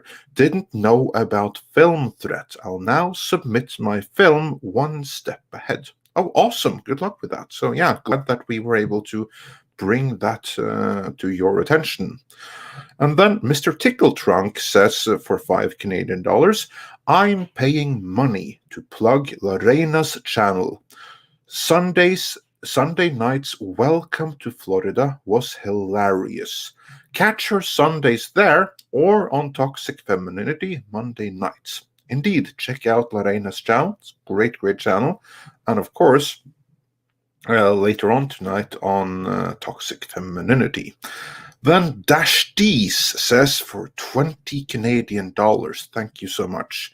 I admit I'm biased as a veteran, an EMT and a firefighter, seen what it takes to stand strong when no one else can. With faults looking up to weakness and aspiring too little, it's frustrating as hell. Sorry for the rant. No, Dash D's, don't be sorry at all. On the contrary, you are in a position where your observations absolutely matter, and thank you for your service. Speaking of service, joining us, since I saw him in the chat, I thought I'd send him a link. How you doing, Comics Division? I'm doing fantastic. How are you guys doing? Fantastic. Good, thank you. How about you? I'm doing pretty good. You know, it's Monday. Morning. He caught us in the Morning, middle of super Morning, chats, brother. and then we're going to talk some Carano news. Yes, we are, and it's great to have you here for that. But going to go through a couple of more super chats before then. Valiant Renegade says, think the last Oscars I actually watched or cared about, I was cheering for Return of the King. So 2003, 2004, yeah, would be thereabout. And Nal White says, look up EATR robot. That's probably something for Something to give me some more nightmares? Yeah, probably. And Servant of God 777 also says, always put in a kill switch in any AI you make. Otherwise, we're host. They might misunderstand the kill switch, though.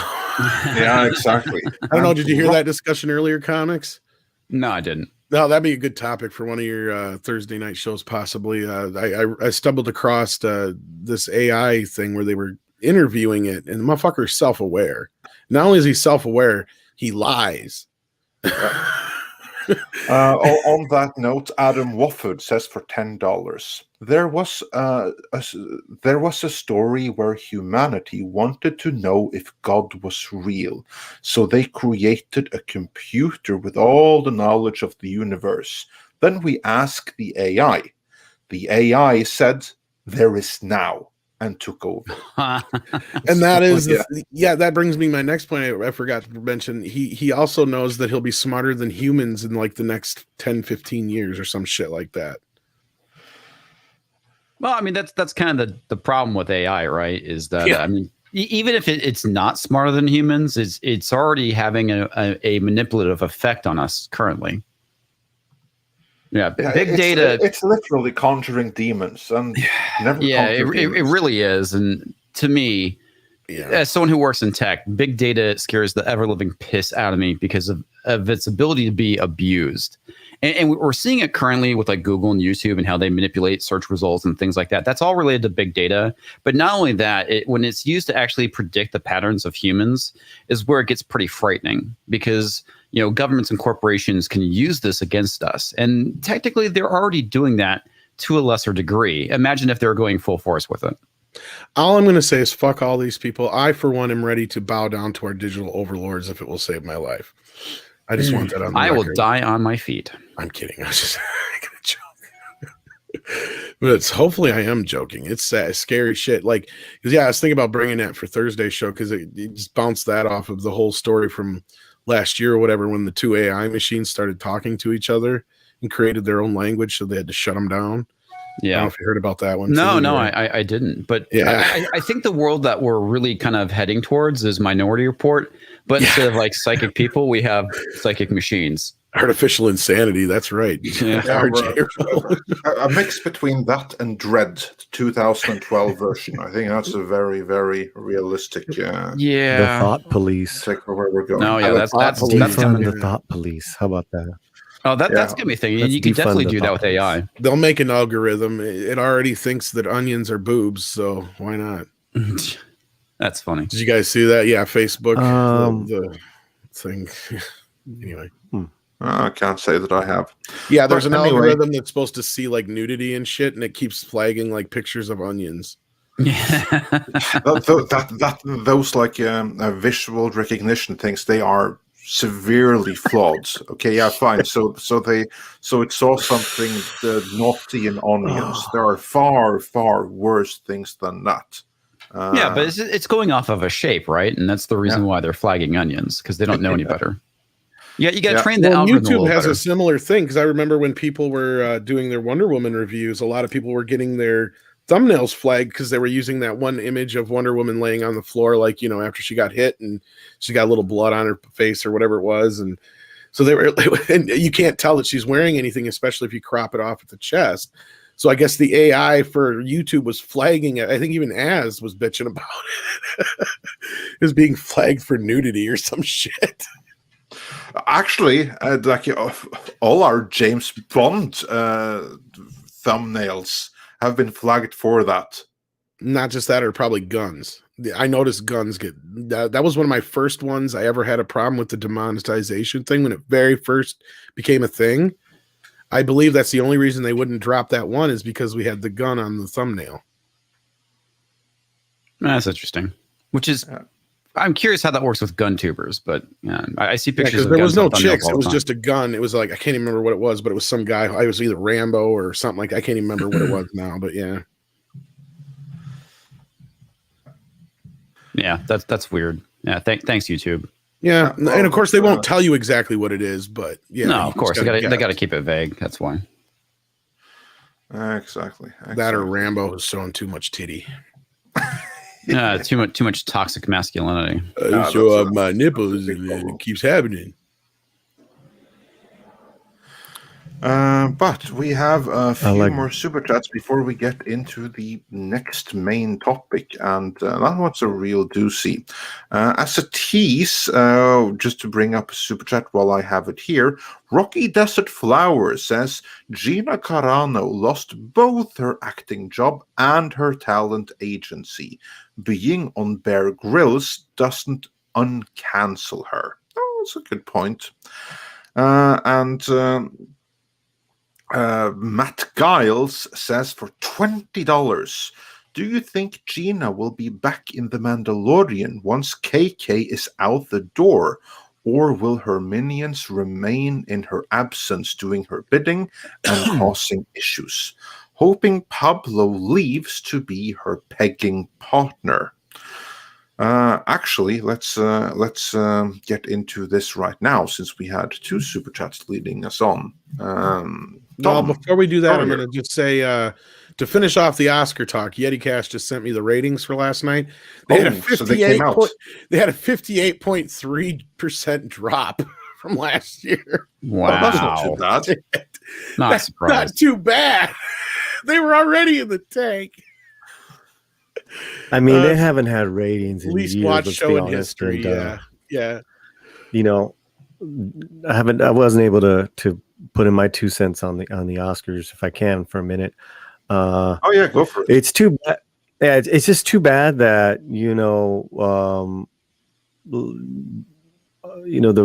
the political speeches and the trends and the sanctimonious moments cloud some actually really good work every year. Yeah. And and they even are lost to everyone's in an uproar because Chadwick didn't win. We went over this. Good Lord. Yeah. How bad The was best it last night? performance, the best performance won, right? It was an incredible performance. And then a friend of mine, her short film was up for best short. Incredible short film with Oscar Isaac. It lost to a BLM short. What are you going to do? It's completely upside down. It's completely upside down. It's pure politics. It's a fucking, it upsets me so much sometimes, but I am always going to defend the hardworking actor. She's in my family, and I know what she goes through day in, day out just to get a role, much less, have a career. And so I like it when they give speeches, talking about being an actor, talking about thanking directors and writers. You know what I mean? Like thanking their craft. That's what I love. Not the other bullshit. Well, That's like all I said earlier, I miss the having fun aspect. They didn't used to take themselves so damn seriously when it came to that. It seemed like they would roast each other a little bit. I love that. It seemed like they're having fun during that time like period. Now everyone's too freaking serious. Yeah, now it's like it's just for the press. I think no one has a sense of humor. Yeah. Well, we're not allowed to have one. No one has a sense of humor. Even the Golden Globes had sense of humor, man. Back in the day, they're all getting all drunk and having fun and shit they would say would never say at the Oscars would get out. Well, it defeats the cause if you actually have a sense of humor and you can laugh about things. Yeah. You gotta be angry all the time. You gotta be. Well, it's a platform, Yeah, it's funny you mentioned Polly, because I recently saw statistics that show that majority of the movie going audience, obviously besides white, the next biggest demographic is Latino, believe it or not. And so I feel like there's your diversity right there. They're ignoring the next biggest demographic in film. Well, no, they don't understand it. Okay, they don't understand that demo. They think because some of the key holders that are Latinx in Hollywood is telling them what that huge buying market loves. They're feeding them the wrong shit. The Latino market they love action films. They love their stars. They love Schwarzenegger. They love kicking ass, Godzilla, all that shit, because it's also movies they can take the families to. Cesar Chavez, the movie directed by Diego Luna, didn't make a dime, and he was a great labor leader, Latino. What does that tell you? It tells you that they want to see blow shit up. Maybe if Cesar Chavez had a grenade rocket launcher and was shooting at the picket line, or played La Bamba, yeah. Say hello to my little friend. Yeah, hello. Yeah, and they're remaking Scarface, and what are they doing? They're making him black. Of course. Are they really? Or they were last I knew. That maybe I can't remember what they were doing now, but I don't even know if it's happening anymore. But yeah, Latinos love machismo. Absolutely. How do you feel being represented by Al Pacino so many times over the years? Oh God. That's a separate stream. We could have. I mean, it's a love hate. I have a love hate because it's Pacino. It's Pacino. And when the judge who wrote, the real judge, the Latino judge that wrote Carlito's Way, when he sold it and they said Pacino was going to play Carlito, and he's like, it's Pacino. What am I gonna? He's one of the greats. But that was, It's that was the early Scarface, I '90s. guess.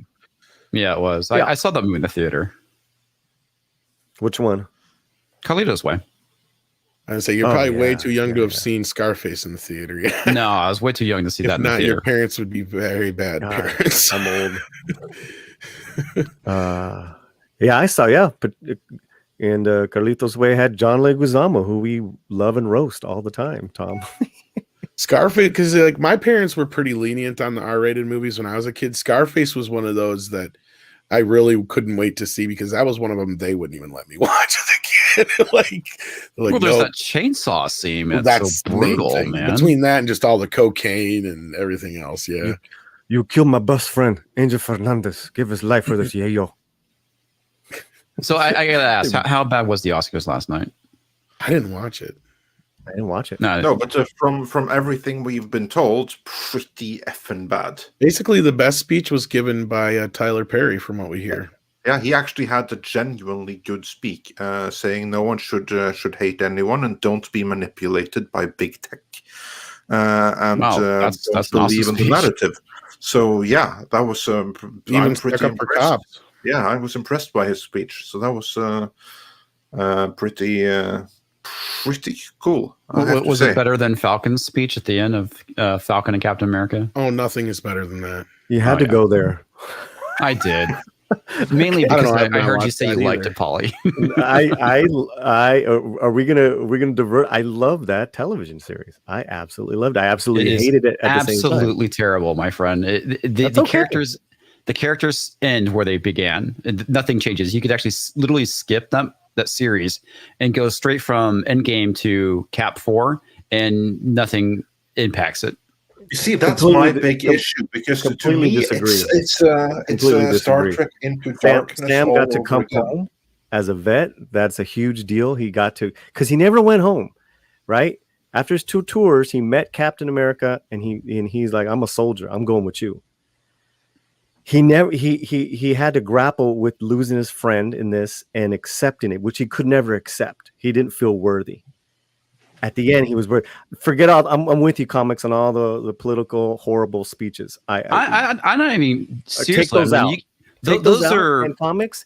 Those He are came minor home. things, honestly, in my opinion. He The came home to plot itself is terrible. He came home to his family as a vet, which I think was a big deal, and he saw that the world was completely changed there, right? And he accepted the shield, in his own terms. He accepted the shield at the end of Endgame. I mean, that's my no, problem. I mean, he was, he yes and no. But, this was kind of like the next day, right? But no, I really enjoyed it. It had me riveted and thinking about a lot of stuff as far as what World War II veterans and Korean veterans went to, and it had me bring up a whole bunch of memories of my family. And that generation they had to change their names, all that discrimination shit. So I appreciated it. I appreciated that they tried to go there. It was ham-fisted though. The speeches were awful. I love the actors. Well, the one thing that I think a lot of people kind of missed is they're talking about the whole thing with the speech at the end being about race. It's like, no, it's about globalism. It's about open borders. I mean, that's the thing I think a lot of people missed. Yeah. I mean, again, it was ridiculous, because it's like, well, if you take up the shield, then a terrorist is a terrorist. You can't, that doesn't make sense. But Polly, she's an activist. She's not a terrorist. But see, that's what I'm telling you, is that's where I agree with you. Yeah. But like I said, I mean, the fundamental, what happened? Whoa, we lost people. That was odd. Yeah, that was very odd. I mean, to lose one person is... No, there's Polly. There's Polly, but how did we lose Andre, too? That was I don't know. weird. At the same exact time? It's the StreamYard that took us out. It must have that, or just you guys are on the same line. I don't accidentally refresh your browser. That was we weird. all just disappear? No, at the same just time? you and Polly. That was odd as fuck. Yeah, because maybe it's because we're on 2 different sections of the internet. Maybe Comics and I are on a different grid. It must be something like that, because I was just suddenly kicked out all of a sudden. Yeah, and you both went out at the same time. Now that was the weird thing. You guys were Yeah. like Thanos snap. Internet gremlins as, or as, conspiracy? as pointed out by Max and others, it was the AI and everything. Yeah, we were talking too much AI. Shit. Yeah. Well, anyway, I don't want to derail the conversation about Falcon. I'm going to make a video about it. No, The I was reasons just why don't saying. like I was it. going to say if we ever watch it, I'm not, you know what? I'm gonna make You're a not video missing anything, saying that we're not watching it. There you go. So never mind. Yeah, I'm not gonna make you. I've heard quite enough. I respect that Paulie liked it. I'm sure there's plenty good in it, but based on everything I have heard, I wasn't interested in watching it in the first place. If I was, we would have been reviewing it the whole time. But now, not happening. It's best of luck for Loki. It has some. Yeah, I'm no interested in that It show. has an uphill struggle right now, as has everything else in the MCU. Well, Loki, or should I say, what's his face? The actor narrates the latest trailer from Disney Plus. Didn't you see that one? You know, the stories begin on the screen, but they continue on Disney Plus. Yeah, and there you get the story that you don't really need by the looks of it, because I think that has to be something like I can't say too much about Falcon and Winter Soldier, but for WandaVision, that whole series can be summed up in one sentence in the next movie. I don't think you will have needed to see it at all. Both TV shows, honestly, are the origin stories of the costume. That's all they really are. It's true. That's funny. Falcon did not actually have a story arc at all. I mean, the two people that did was Walker. He had a complete story arc. And, wonderful story arc. Yeah. I said that in my video as well. And Bucky partially had a story arc where Sam doesn't. His costume has some story arc, but he does not. I don't agree. I mean, Sam went through a lot of shit and got thrown that there was an actual, old black super soldier that rocked him. But he was always a patriot. He was always a centrist. Except for that awful speech at the end, and how he was trying to relate to the little teenage terrorist. Well, the fact, she was martyred. I mean, he literally flew down with her in his arms. That was and it's like. And I was watching. I was like, "Oh my god, are they really doing this?" I just wish that was taken out, because it was really undefined too with who the villain was. Well, one of my biggest problems too, and I brought it up in the roundtable last night, and this is something I've been thinking about for quite some time. Is their whole struggle doesn't make any sense to me, because they basically were around for 5 years, and then having half the population show back up again. The people that showed back up should have been the refugees. The conflict should have been, hey, look, you're living in my house. This farm has been in my family for generations. I want it back. No, we thought you were dead. Life moved on without you. And that really is what the struggle should have been about. But again, going back to the whole thing with the 5-year gap and everyone being blipped in, it causes so many problems for the MCU going forward. They painted themselves into a corner, and it's going to forever haunt the franchise going forward. Unless they use something like the Multiverse of Madness to kind of rectify it. It's going to cause issues. Yeah, because that was like that was almost in that situation. The comics bringing everyone back is honestly a disaster for the society at large. Yeah, I brought that up multiple times. Isaiah Bradley's not a new character, right? No, he was around back in 2003 when they did that story arc for him. But that story arc wasn't that popular, correct? I actually knew absolutely nothing about it till it got brought up in the show, and I had to go look it up. I was like, okay, so this is something they did back in 2003. But the other thing too, they just went and retconned Steve Rogers' origins at this point. They basically said, no, this is the first Captain America. Steve was the second. It's like, come on. Yeah. I don't. I'm with you. I'm with you on a lot of things. I just was paying attention to what I was watching as far as Sam's storyline and struggle, and his dilemma. That dilemma that came up. I think the dilemma that should have been was him accepting the shield, becoming Captain America, and then being a mere mortal, having to fill the shoes of somebody that was literally more human than human. And him struggling to live up to Steve Rogers. and and being Captain America. That's what his story arc should have been, and it should have been more about him at the end, fully accepting, figuring out his new abilities. I'm not gonna say powers because he's a normal person using the jetpack and a shield, stuff like that. It should have been him coming to terms with being Captain America, not about being black and Captain America.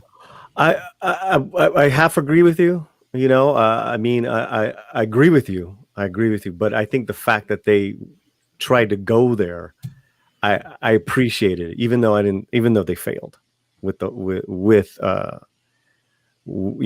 being an African American and being patriotic, and yet, my people are being discriminated. I mean, it's interesting, it's riveting, but it was a failure. I think there's better ways of handling it, and correct. Part of it is that I brought up this last night. One of the best movies that talks about race, racism, and how to de-radicalize people is the movie American History X. It is probably one of the best movies I've ever seen, in my opinion, about that. And the funny thing is that everyone agreed that movie could never be made now because nobody wants to have that kind of nuanced conversation about race and racism. I mean, you're not wrong, man. You're not wrong, and people don't want to have the real conversation about Asian hate and the black community because, because white supremacy. Well, I'm not even thinking about white supremacy. No, but if you've been reading the articles, they're actually blaming it on white supremacy. It's pretty funny. God, they're completely inaccurate, yes. Right? But what I mean by this is because Isaiah is a connection to the Jackie Robinson era of being a vet, coming back from the war or during that time and being discriminated still. That to me is interesting. I would have liked, and I know they kind of retroed that to use it right now in the modern world, with everything that's going on, and it didn't work. I would have rather have seen something, because that just reminded me of those stories that I've heard. That's all. And and there was a great movie by Lawrence Fishburne like years ago about the Tuskegee Airmen and like the discrimination they faced. Yeah, no, not Red Tails. It actually had Lawrence Fishburne, and this is like way before Red Tails. But it really kind of dealt with the whole thing with the discrimination that they faced. And one of like the best scenes in the movie is that they're going to defend this bomber, and they shoot down the German pilots. And the guy's like, it's like, I want to meet you and buy you a beer. And then when he goes in to say hi to the pilot basically, is outraged the fact that he was saved by a black man. And it was a very powerful, scene. It was done very well. In comics, there's a lot of that. And, and God bless the chat. I'm not talking about any supremacy of any sort. I'm talking about what it's a dual, it's a living on the hyphen, whatever you want to call it. It's just, it's a dual realities. You can be a patriotic American and be Chicano. You can be a patriotic American and be African American. That's all, those to me are interesting stories. And, this brought up for me Hero Street USA, and I talked about Hero Street USA this morning. It's a block right outside of Chicago, Illinois. It's a block and a half. It's the highest concentration of American heroes that were decorated. World War II, Korean War. That block and a half were about 100. Yeah, there were like about 100 of them that were sent, that went enlisted, drafted. Just the medals were just amazing, right? What do they all have in common? They're all Mexican American. Interesting. And we don't know those stories. Yeah, and those are definitely stories that should be told too. And one thing real quick, that VK 109 says that the movie is actually called the Tuskegee Airmen. So that's the Tuskegee Airmen. Okay. Yeah, it came out in 95. And all I'm just saying is that this sparked a flare, a little. It touched my heart that what they were trying to do. It was a failure in a lot of respects, but I don't, I appreciated it. And, I'm not, that said, I don't want to kind of belabor it. It was just like, I get it. Yeah, bro, I'm not, and so I'm a big Anthony Mackie fan, so I just was riveted by him. And, I am too, man. I actually think he did a great job, and there's a lot of stunts that were done really well. I mean, the fight scenes and the stuff he was doing with the wings was pretty amazing. But to me, it just all felt kind of wasted because there just wasn't a good story arc for him. Yeah, no, yeah. Well, I'm glad you brought it up. I mean, I did not expect to chat about this with comics divisions. So that's pretty cool. I'm honored, sir. Yeah, well, I'm honored as well. Yeah, I was, and I know it's unpopular, but if that's why I like this community, guys. It's well, I mean, the other thing too, man, you like what you like, and I'm not gonna, judge you for liking something I didn't. I mean, it's just a matter of taste, really. And let me also say that one of the equally riveting and heartbreaking was Zemo's arc, and the moment where he went to that the German statue, the memorial. Mm-hmm. I mean, no, the Sokovia monument. Yeah, that's what I meant. Yeah, I mean, there was a lot going on, and and it wasn't just black. There was a lot of shit going on. That's what I love. It generally had good moments, but overall for me, it was just I mean, I already named you got Sam, you got Bucky, you got John Walker and his buddy, which I loved. I'm really pissed that they killed him, and then you had a Zemo. I was really enjoying. I really liked it. But anyways, okay, I'm done. Yeah, again, that's the beauty with, as you said, that's the beauty with this community, that we can have conversations about literally everything. That here we allow diversity of opinion, and Tom has some awesome shirts to show us all. And that's going to segue nicely into the next topic right after I run through a couple of more super chats. Then we're going to get back into Gina Carano.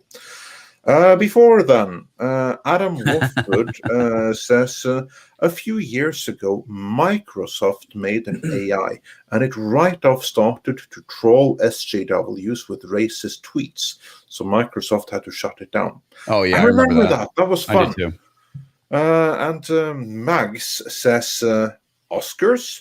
That hasn't been relevant in my household since the Return of the King, which, by the way, is the only time I was truly invested in it. ActionCom says, at what point would everyone say did the Oscar ceremonies go from revered to jeered? I think this year is probably as good a candidate as any.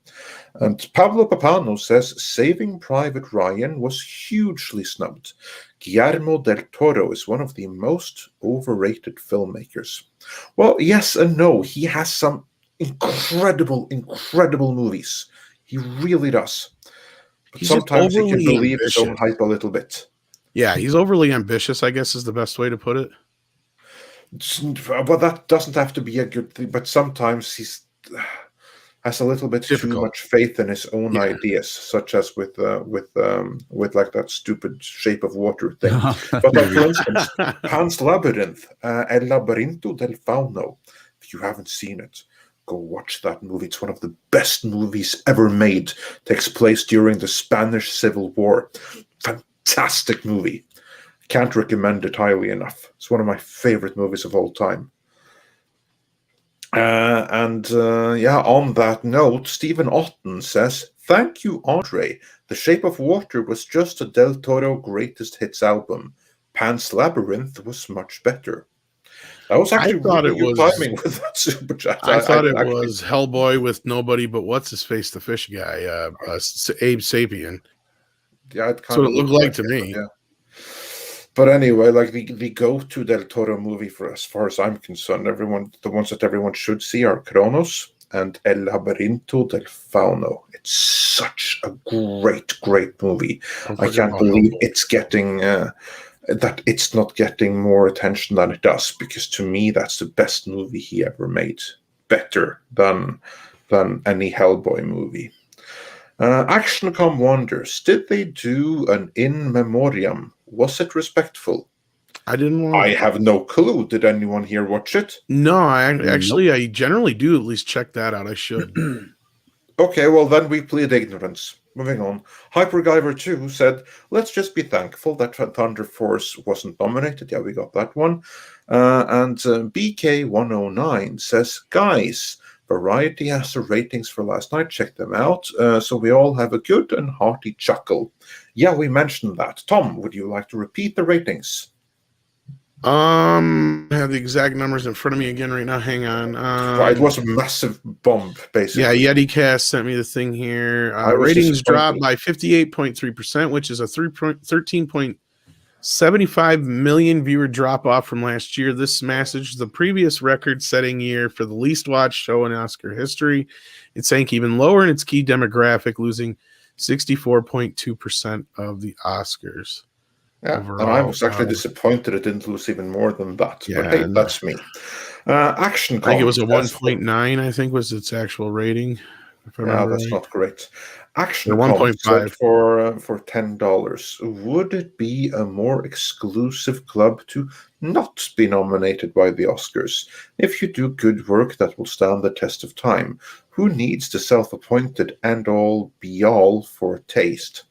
Actually, I don't think that's a more exclusive club at all. That only means that you've stood the test of time, which really has nothing to do with Oscars. If you go back at old Oscar movies, some of them have stood the test of time and others haven't. So I think that's two different things. Stephen Alton says, good news. It's 4/26, Alien Day.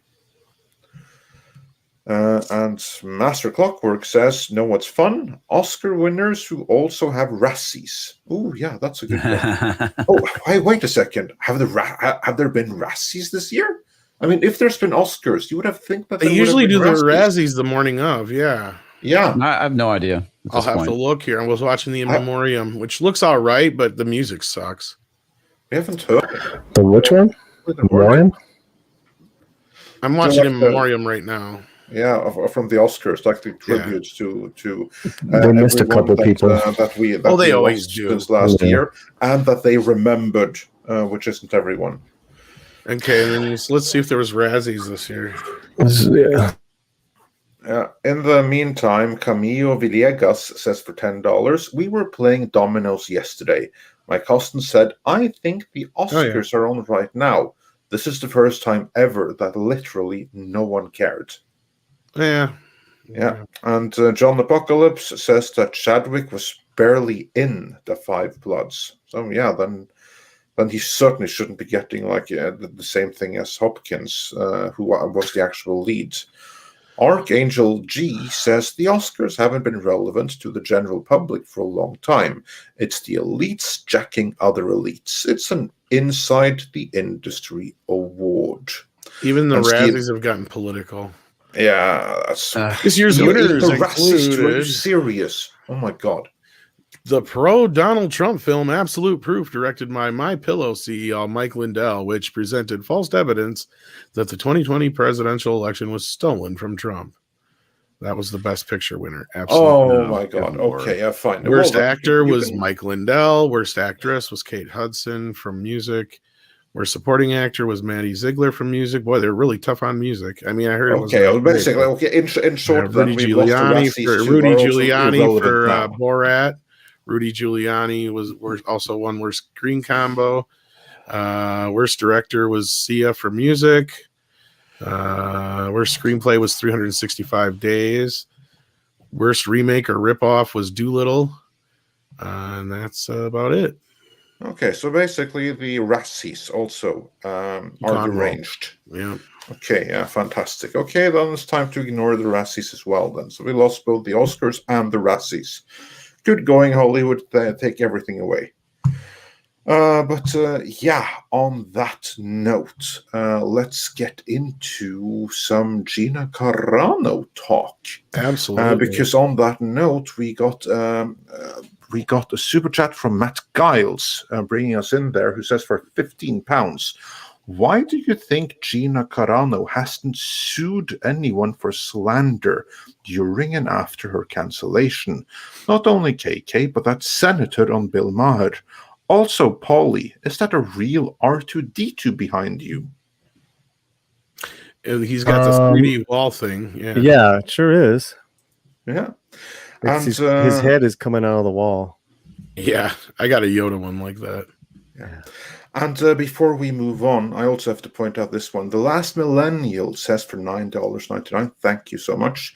Polly and Comics. Both of your words are loved by me, an African American. Convos like this are truly beautiful. Also, I think we can agree that the next Disney series, Loki, will be Disney's best. Hashtag, you guys rock. Thanks, brother. I sure hope so. I sure hope it- Yeah. We could only hope about whether Loki is good or not. But as I said, I comment back to him. I'm very touched by your comment, man. I really am. Yeah. I think we can also agree that we're all fools for continuing to hope. Yeah. The fool's hope. Yeah. Well, Indeed. there's a little hope in the world, as we see here from Drunk 3PO's post, who, if you noticed earlier, I got his T-shirt in the mail today, and my Welcome to the Rebellion T-shirt in the mail as well. I'm glad to support Jay and the cause. He says, never stop making your voices heard. They heard this one. Gina Carano's episode of Running Wild is back on Disney+. Interesting. Interesting move here, Andre. What do you make of this? Actually, I think that's extremely interesting, because here's like the thing that Kathleen Kennedy, she was probably the one that pulled the trigger on getting Gina Carano out of Star Wars, but getting her out of this Bear Grylls thing as well. Now, I don't know that was Kennedy. That had to be higher up. That must have been Bob Chapek or something like that. But then you have this blowback. Then you have this Forbes article, and that did massive, massive damage. And then you have this outpouring of sympathy, and it hasn't stopped. Like the backlash, it hasn't gone away. Like, it's still there. And then suddenly they bring this episode back. I wonder why. Yeah, Well, that's extremely interesting that they would even do that. That they would unpull an episode. It sounds like damage control. Yeah, it could be damage control, but still, the better damage control in this case, I think, would be to basically just do nothing and hope it goes away. Because if you give them the finger, they're going to want the whole hand, and that's you just wait. See that they're going to be here, and they're going to happen here now. There's no damage control in this. This is an admission of them having overstepped their mark. Oh, yeah, of them having gone too far. And once they have admitted that, it's not going to be any like, okay, now it's all good and well. We'll stop complaining now. No, I think that now it's going to continue even more. And now they've even set the precedent themselves that, maybe we did overstep our bounds. I completely agree. I think the reason why they did it is they realized that the Gina Carano thing wasn't going to go away. And that's the reason why they did it. And I think you're right. They're trying to appease the masses at this point. So they're trying to do damage control, but it's not going to stop. It's just going to keep going.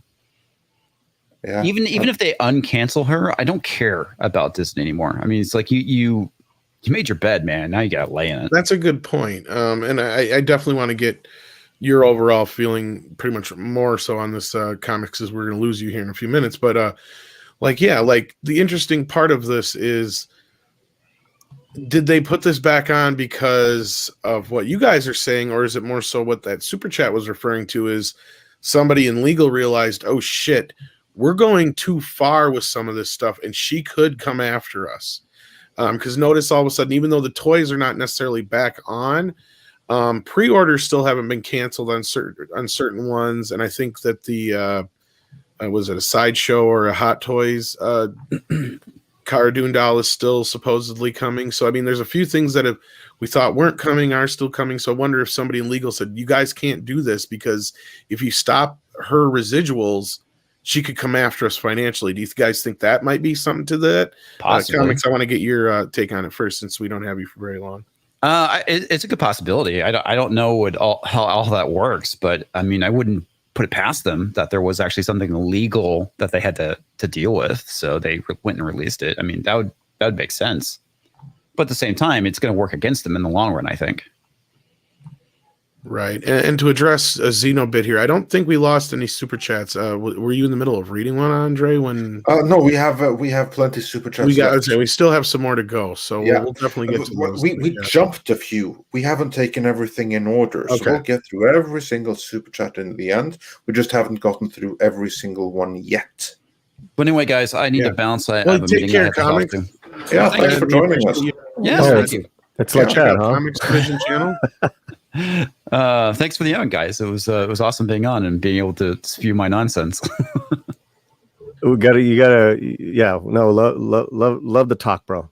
Great seeing you. Oh, absolutely, man. It's great hanging out with you guys. I'll catch you guys later. Take care, Comics. All right, take care. Bye. So yeah, Andre, what do you think about this? And Paulie, let's go to you first. Actually, do you think there was any maybe possible legal reasons that this is back up?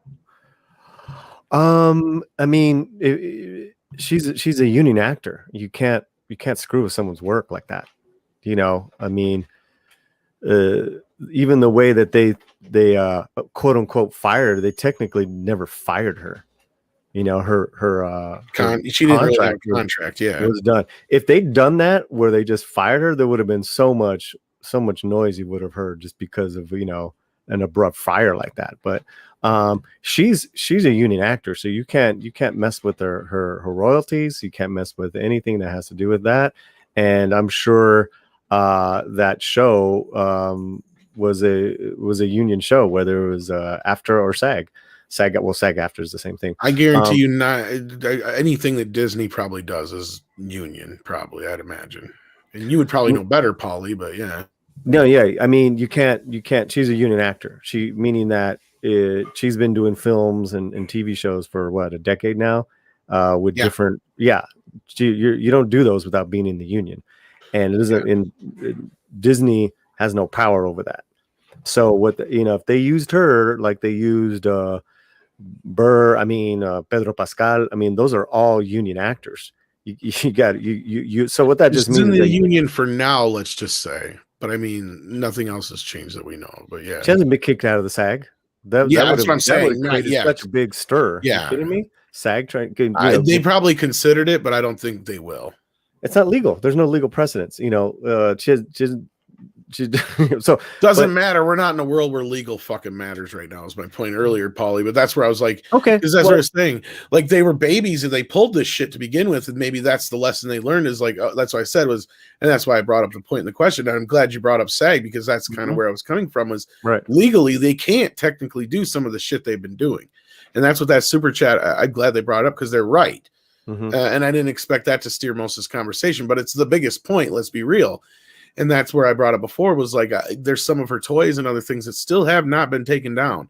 And so that leads me to believe that they can't legally do it, even as hard as they've tried. And I mean, I don't know the connection between her. What would the if she had gotten a great deal with her representation where it included a percentage of merchandise, I would have been really surprised. But that's very possible.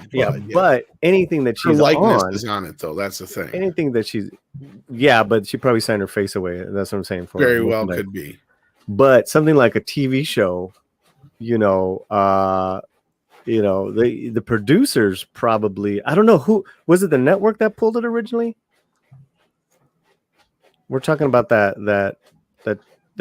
These were on Disney Plus. They got pulled. Right. It was just her episode. That's so stupid. So yeah. I don't know the particulars, guys. I just know that I can't imagine the producers inviting her and having it produced and then pulling it. They probably fought for this episode to be back in. They probably fought with Disney, which is probably why we're You're thinking the union actually did possibly step in? No.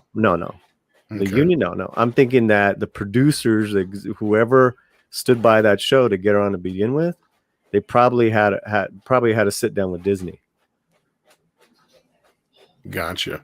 Yeah. Andre, what do you think of all this? What do you make of all this? Well, I would like to know to do a little bit more research, see what information becomes available, because all we'd have right now is that it's been the episode is being restored, and that it could be a legal thing. I see that as very possible, but it depends a little bit on the contract, because does her contract have any like little clause that says that this episode must be released? Because it occasionally happens that episodes are pulled. The networks generally have permission to do that. They can pull For any reason whatsoever. pull an episode every once in a while. And I would be shocked if there was nothing in the something in her contract that explicitly prevented that from happening. I mean, it's not the first time that an episode is pulled because of something that an actor did or did not do. I mean, just look at Roseanne Barr. They canceled the entire series based on her tweets. Well, that's a good point, though, Andre. But that aside, like let's play devil's advocate for just a second, not to interrupt your point, but like you're right. Like in most of these situations, they can pull an episode at any time for any reason whatsoever, and they don't even have to tell us. And so I don't believe it. Yeah, and that kind of makes the whole point null and void. Legal things that would be associated with it, they could do that by behind the scenes sending her a check, and then any legal thing would be done and sorted, and then they could keep it pulled forever. That it comes back again suggests to me that this is something other than legalities. Because legalities, if they're determined that this episode goes down and it stays down, then all they'd have to do to make the legalities go away is cut a check. Cutting a check sorts many things in these kind of matters. It would have solved this. That it's back, to me, indicates something else must be going on. I think you got a point there, and I think that kind of makes everything null and void anyway when it comes to the argument that I just brought up, because you're right. In any case, they probably have it in any clause. Like doesn't matter what the situation is, unless you're somebody that's like a Tom Cruise level actor. I'm sure you're no way you're going to get that kind of a thing in your contract to where your episode needs to be up or has to air or any of that. Yeah. And you're right, because they can pull an episode for music at any time. They can pull a music for pull an episode for any reason whatsoever at any given time. It has nothing to do with an individual in the episode. Exactly. That's exactly what I mean. So to me, this suggests that something more is going on. So it will be very interesting to reach out to like some of our sources that have their ears to the ground to see if we can't find out what's going on here. Tyler brings up another possible point. Going back to the other point, maybe it's Bear Grylls' contract. I was just going to say Bear. I was just going to bring up Bear. Yeah, and maybe he has to have a specific amount. That is a little bit different situation. That goes more to what you were saying before, Andre. Like, yeah, somebody like that who's actual star of the show. But even in that case, if the studio decides we're going to pull this one episode, you know how they abide by the contract, then they cut him a check. Then all is good and well. They probably did it without his saying, and he probably came back and said, "You can't do that. This is my show. Here's our contract." Exactly. The Gina. And you know what they do with that? If that was the case, and that could be the case, then they say, "Okay, yeah, you're right. We overstepped here. Here's a check. Now shut up." That's how you solve that. Well, they solved it either that way or said, "Okay, you're right. We'll run it," which is what they're doing. Yeah, but that way they lose more face by running the episode than by quietly and behind the scenes cutting him a check. Funnily enough, this all happens Gina's birthday happens. Drunk's store gets shut down. He starts a tea public store that gets shut down, but it gets brought back up, right? And then now this gets brought back up. I mean, there's a few things that are kind of happening that are kind of funny and funky. That are just kind of like maybe there is a bit of a turn going on in Lucasfilm, because you know, I mean, I don't know. It's just weird that all of a sudden things have kind of, that this is back up. And I think Andre's onto something there. There was something else that happened this week that I'm trying to remember. But I'm thinking too that, you know, if it's union, since it is union, maybe maybe Gina's people went to them and saying, you got to pay me because I'm losing money because you're not airing it. You probably paid me to tape, but in that contract, I'm also guaranteed money off the first run and so many runs off the yeah, that's exactly what I say. They can Mhm. get by that by cutting a check, air nothing and cut the check. I remember what it was. I was going to bring up. And that way they will have solved. They will have solved the problem from there, and they will have bought themselves out of their legal obligations, and they will not have saved, and they will not have lost any face by having to walk back a cancellation that they did. The other thing this that is happened. Like every single legal thing, every last one, they can buy themselves out of. Well, here's the weird thing that happened this last week or the week before here that also kind of weird is that they finally paid Alan Dean Foster. So again, I was not one who really believed that KK was losing any kind of power or going anywhere. But there's a few things that have just happened all of a sudden. Something is happening. Something is going on behind the scenes, because that's what I'm telling you. This thing here, it's not about legalities. Add this with the Alan Dean Foster thing. There's some kind of cleanup happening behind the scenes. You think this is not about honoring contracts. This is about doing something decent. And I don't know any more about it, but I'd put money that this goes beyond legal things. Yeah, and Stephanie Janacek's Smuggler's Cantina brings us up, and she keeps on top of this stuff pretty good. She does. The jerks from the story group are being very quiet, except for Hidalgo's wife. That's interesting. What is he's married? Who would marry him? Yeah, that's what I was thinking. First of all, first shock. Second shock. What did I say? The only way that leak thing that was on Reddit came from KK's camp is what, Andre?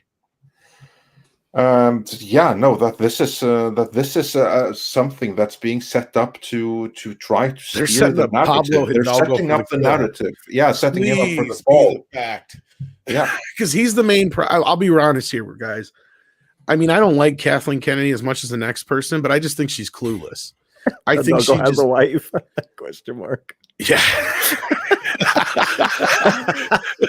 The wife is a rock. Says Brother Black. The wife is. Oh, you know what? I'm not. Sorry, I don't mean to make but I really. I mean, I'm not trying to stick up for KK here, but I really just feel like when I say that she's a satellite parent, I'm not kidding. Like, she really is just so oblivious to what her children are doing half the time. So I feel like maybe she's starting to see what this bullshit is starting to do. It could very well be starting to affect her.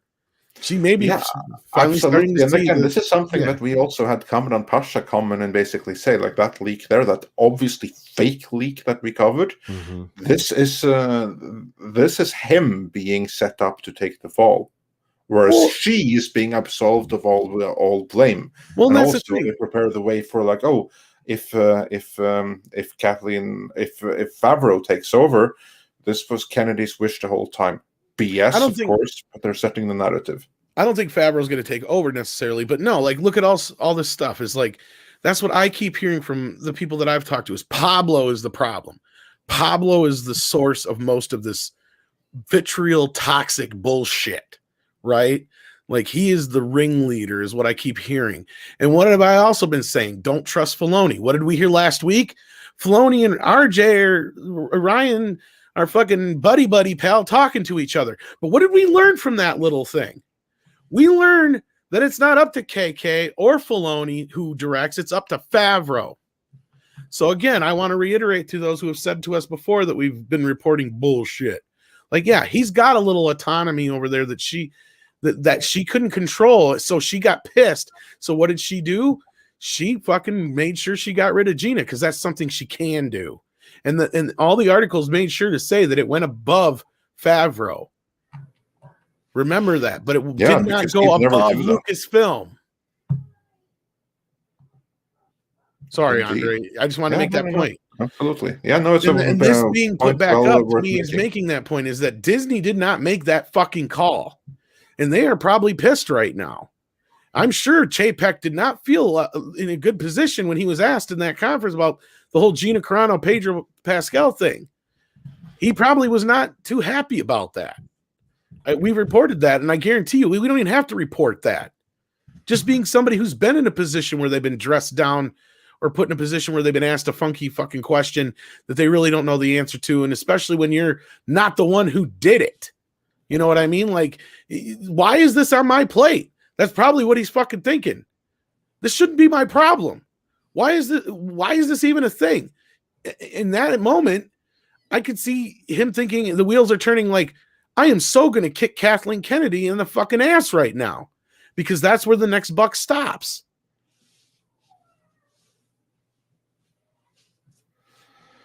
Correct me if you think I'm wrong there, but... Yeah, no, I think there's absolutely something to it. There's absolutely something to it. So it's going to be very, very interesting to see this play out. And I guarantee you, in the next few days, we're going to learn more. There's going to be leaks. We're going to hear something. Doomcock's going to hear something. There's going to be something on Reddit because this is a power shift of some kind behind the scenes. To me, that's the only way that this makes sense. Anything else, any legality thing, they could have bought their way out of quietly without any kind of public walkback like this. But this is a public thing. Like both Gina Carano and Bear Grylls himself tweeted that this is coming. This is a public admission of having overstepped something, and for them to do that. Just remember that Forbes article. It called out Bob Chapek directly for mismanagement over the Gina Carano situation. Mismanagement. Bob Chapek. Forbes. That's nuclear. This thing right here is a little step in the right direction, but the exact dynamics behind it will be very interesting to find out. So watch this space, because I think that we get... One more time, watch this space, because I think I can guarantee that we will have an update on this in a matter of days or sooner. Yeah, and evidently Jay's hanging out with Gina in Vegas, it looks like. He just posted a picture on Jaywalking. Let me see if I can bring it up here.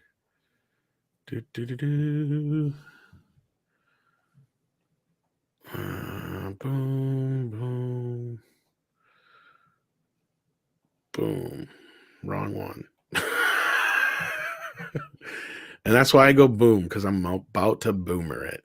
Yeah, be very careful when like screen sharing like that. Yeah, It can I easily know. go wrong. So. Well, I don't have porn up like Rob does. Yeah. Did I bring up the right one this time? There you go. Oh, yeah, no, that's the right one. That's the right one. Look at that. There you go. Yeah. I think he's hanging out in Vegas right now. So they look so good together. Yeah. But they're not married yet. Yeah, not yet.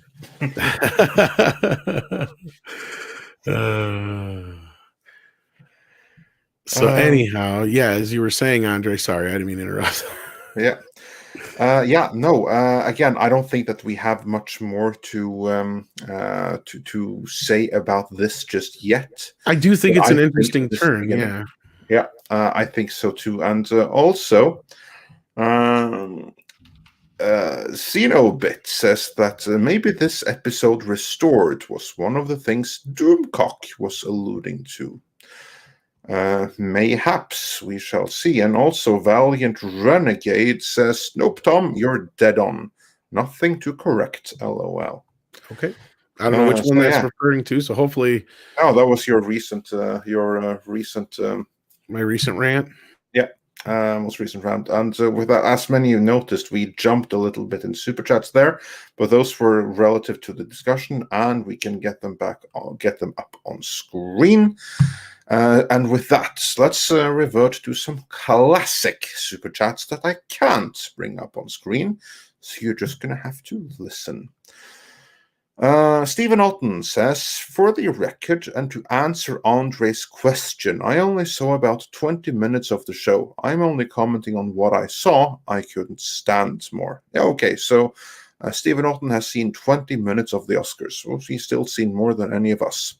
Aurora Uplinks said for $5, it's Steven Spielberg. I think we should all agree to go support his movie, so as long as he agrees to direct Star Trek 4 and oversee the script writing. Yeah, I would not hold my breath for Steven Spielberg to suddenly get involved with Star Trek. But hey, here's to hoping, I guess. Stephanie Yanis ex Smuggler's Cantina says English Patient was nihilistic and boring. I barely remember it myself. The Killer Stov says for $20, thank you so much. Looking back at the Oscars, part of me hates that Bong Joon-ho and Parasite winning last year was probably due to his race. He's been making great films for a decade, and I was happy to see him win. But that thought taints it. You know what? I agree. I agree completely. I haven't seen that movie, and I actually haven't seen it because of that Oscar. And yeah, I think it's tainted that it didn't win for the merits of the movie, but for political purposes. I think that movie. It's ironic. You wouldn't have heard about that movie without, or most people wouldn't have heard about it had it not been for that Oscar. But because of it, I think many will be biased against it. It's just my opinion. And speaking of opinion, Tiberius Monk says for $10, Mortal Kombat 2021 is one of my most disappointing films of the year. I greatly prefer the original. There's a far better video game-based film released this year called Boss Level. Watch that instead. Well, there's no accounting for taste, and if you prefer the 95 movie, then all the power to you. Boss Level. Okay, I'll check that out. So thanks for the tip. Fat Steven Seagal says, Godzilla Pacific Rim crossover sounds interesting. And Cesario JPN says, just because it's not woke, it doesn't excuse for the fact that Mortal Kombat movie doesn't feel like a Mortal Kombat movie based on the game lore. I don't know too much about the game lore beyond the first 3 games, but I was quite happy with how they did it. But hey, that's me, and opinions vary. Dark Shadow 308 says, the only good fighting game movie was Street Fighter Assassin's Fist. It was first and foremost a good quality movie, despite being basically a fan film. Yes, I can't recommend Street Fighter Assassin's Fist enough. That's one of the greatest video game movies ever made. It's fantastic. Master Clockwork says, I'm done with cinematic universes. Can I please just get a good standalone film? The very fact yet want to do your Mortal Kombat is a turnoff. Yeah, okay, so he doesn't want a Mortal Kombat cinematic universe, and that's fair. Personally, I can't wait for it, but that's me. 5590ERS wonders, more fun bad movie to watch, Mortal Kombat 95 or Street Fighter 94? Tom, which is more fun to watch, Mortal Kombat or Street Fighter, the movie? Oh, Mortal Kombat's the better film, but Street Fighter is clearly the bigger train wreck. I mean, it's a movie to lose, if I can plug a show. It's a movie to lose friends by, isn't it, Polly? It so is. But it does have a great cast. It's just a horrible film.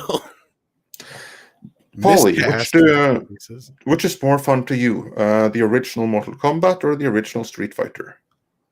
Oh, Mortal Kombat. Yeah, the original Mortal Kombat.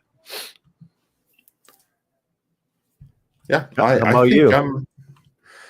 I remember that I had more fun watching Street Fighter, maybe because I saw it in theaters. But on the hold up right now, I think I'm going to go with Mortal Kombat, that I enjoy that one more than Street Fighter, including just having more fun with it. Then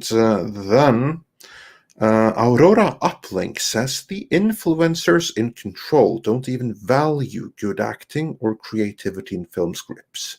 It's all about pain and experiences, not about entertainment now. And Xenobit says for $5, I think the first time I saw people at the Oscars getting political was Michael Moore back in 2003. He was the one that wanted Oscars to be about issues. Well, he wasn't the only one, but yeah, that would have been a big one. And Etienne Falardeau says for $5 Canadian, French Canadians are strangely overrepresented in the Oscars, and if one group was oppressed in North America, it is us. And I would say that Brando giving up his Oscar and letting a Native American, that was pretty political back in the 70s. Yeah.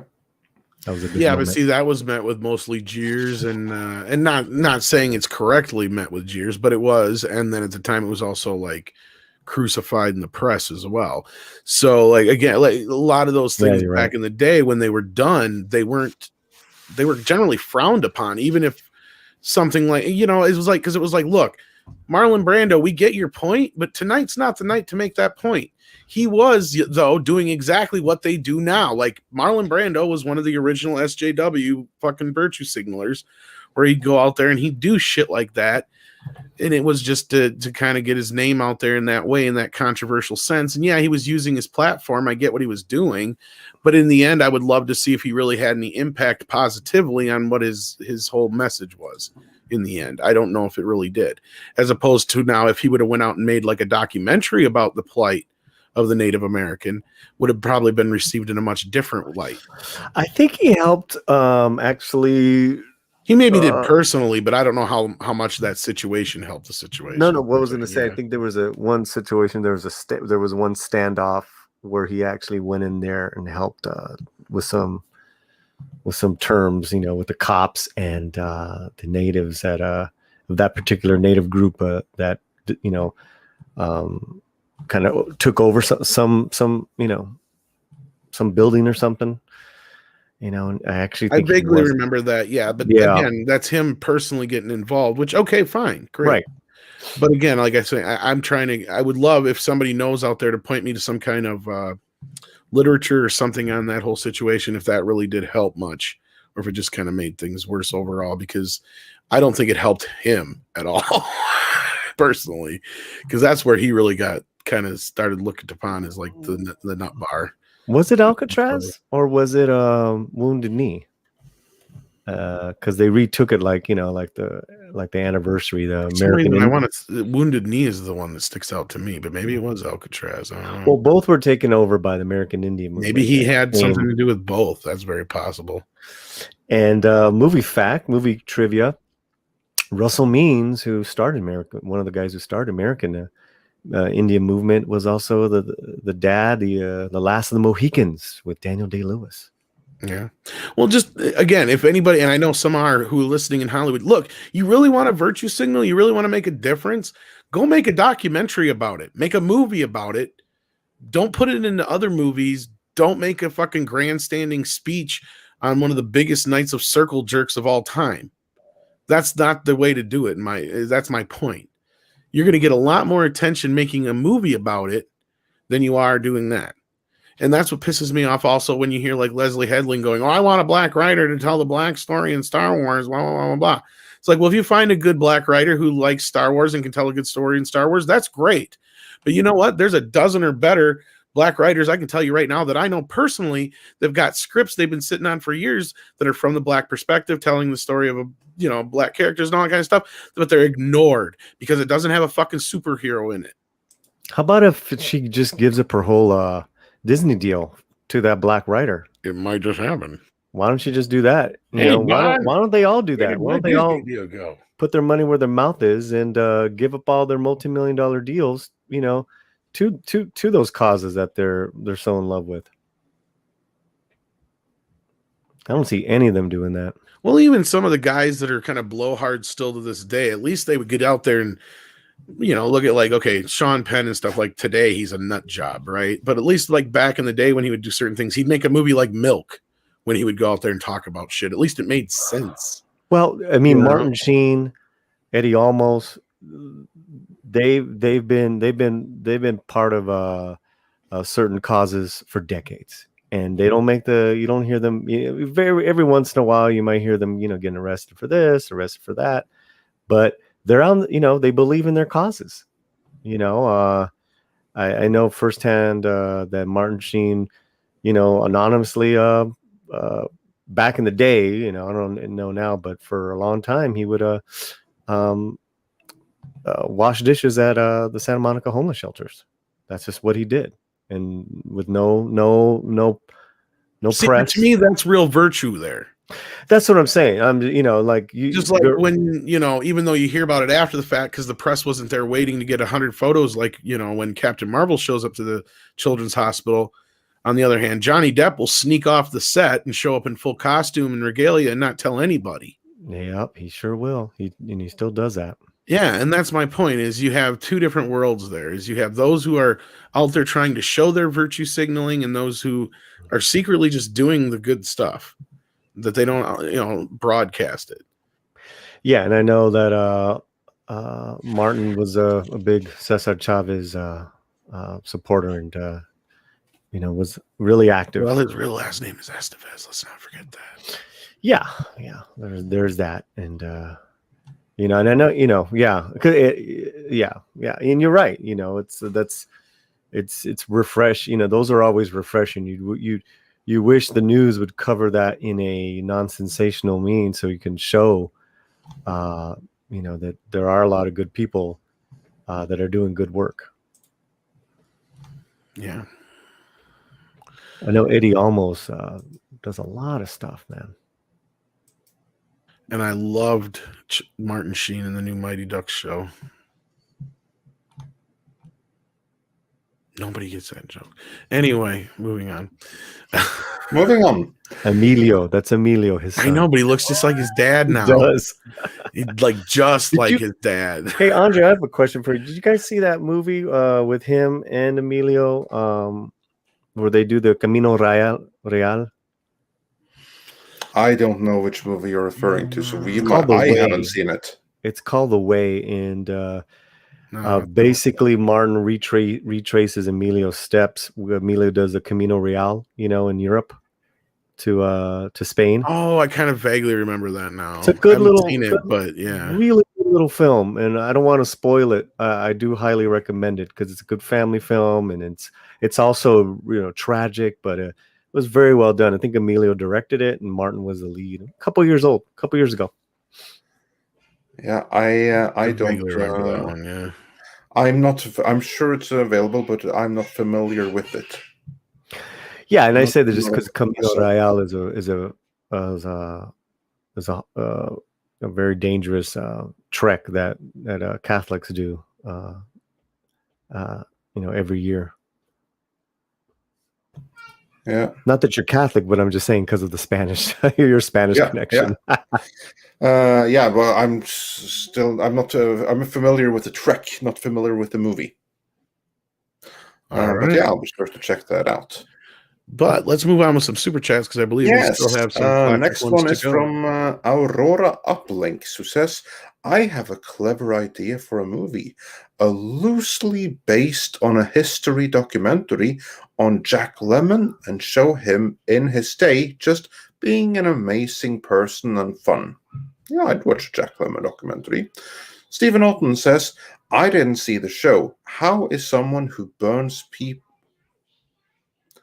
Okay, yeah, basically. Stephen Alton says he didn't see the show, evidently, Falcon and the Winter Soldier, and he wonders, how is someone who burns people alive and threatens the lives of children because she wants free stuff, not a terrorist?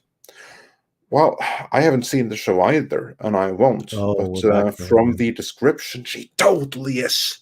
To me, that it sounds like that is what happens when you have a gender writing and you have an agenda where you are going to try to make something completely indefensible appear as sympathetic for purely ideological reasons. When you do that, you're going to get like a borderline schizophrenic script that's gaslighting the audience.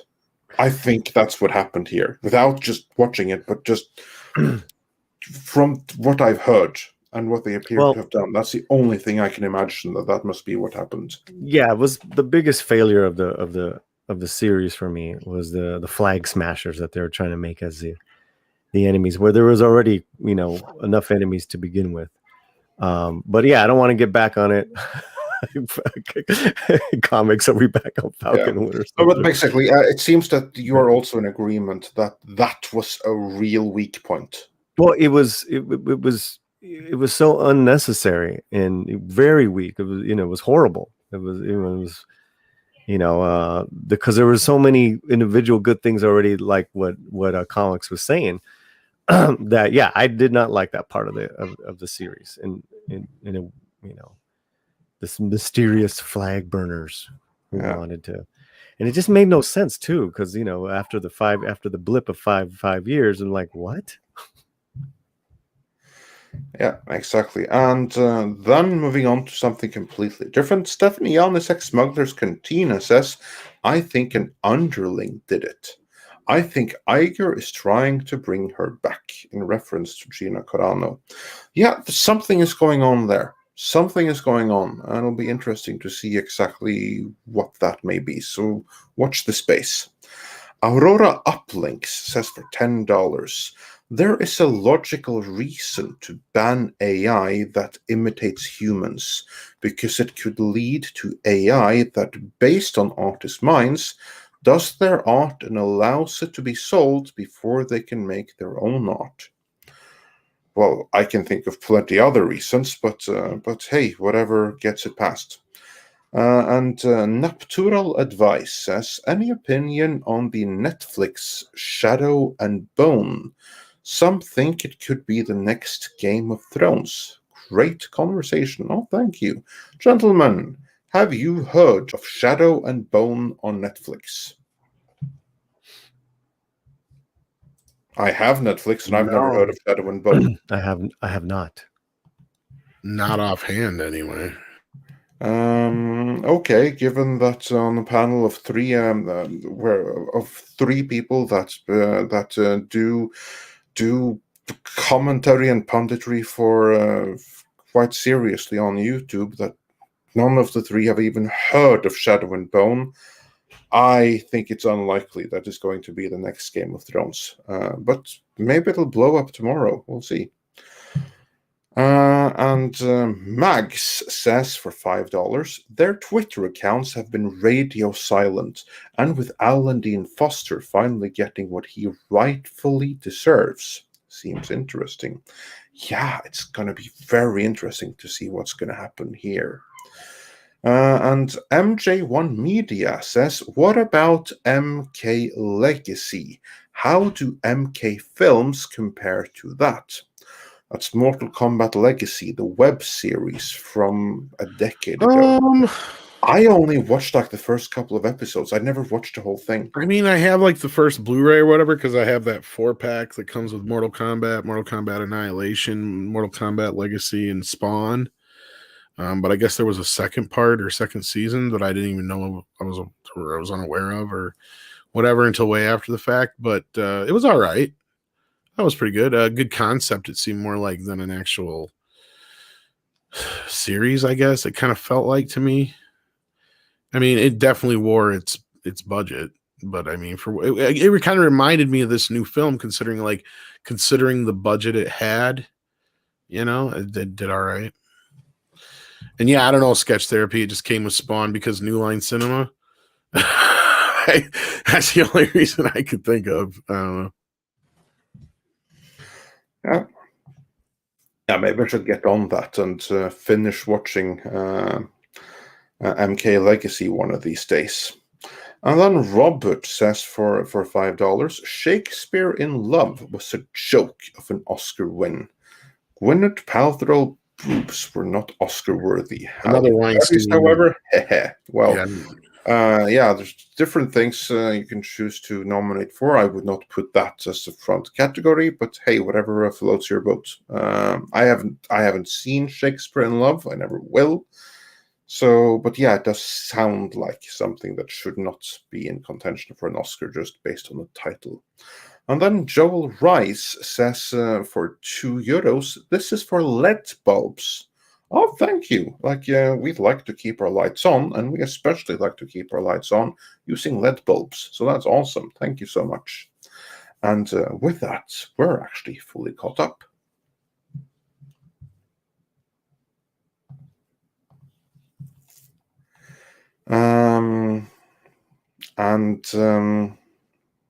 So Tom, do we have anything else?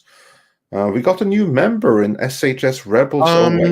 Outside of a new member? No, not offhand. And did we get this as well, the Xenobit? Hey, guys, I got a split. I'm so sorry. No, that's all right, because I think we're going to wrap things up anyway, because I think we're pretty much caught up on everything. There isn't really much else in the news, as Hyper Guyver points out here. I think it's time for some koalas in the rain. I got a little bit of news real quick. What's that? I have filmmaker Kenneth Castillo here with me. Come on. He just came to the house. Nice. Well, hello, Kenneth. He did the film Counterpunch with Danny Trejo, and we just got a whole bunch of DVDs. He just came, so we're just gonna have some coffee right now. But awesome. It's pretty cool. I mean, we got to get him on the show. Absolutely. Yes, we do. Absolutely. So yeah, you'd be most welcome anytime. 1,100 people watching. Look at all. Yeah. Cool.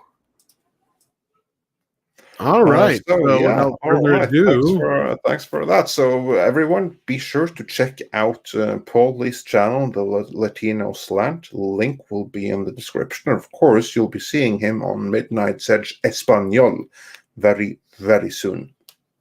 And then we also had Zenobit, who says, from the trailer, Shadow and Bone looks to me more like the next Warcraft movie.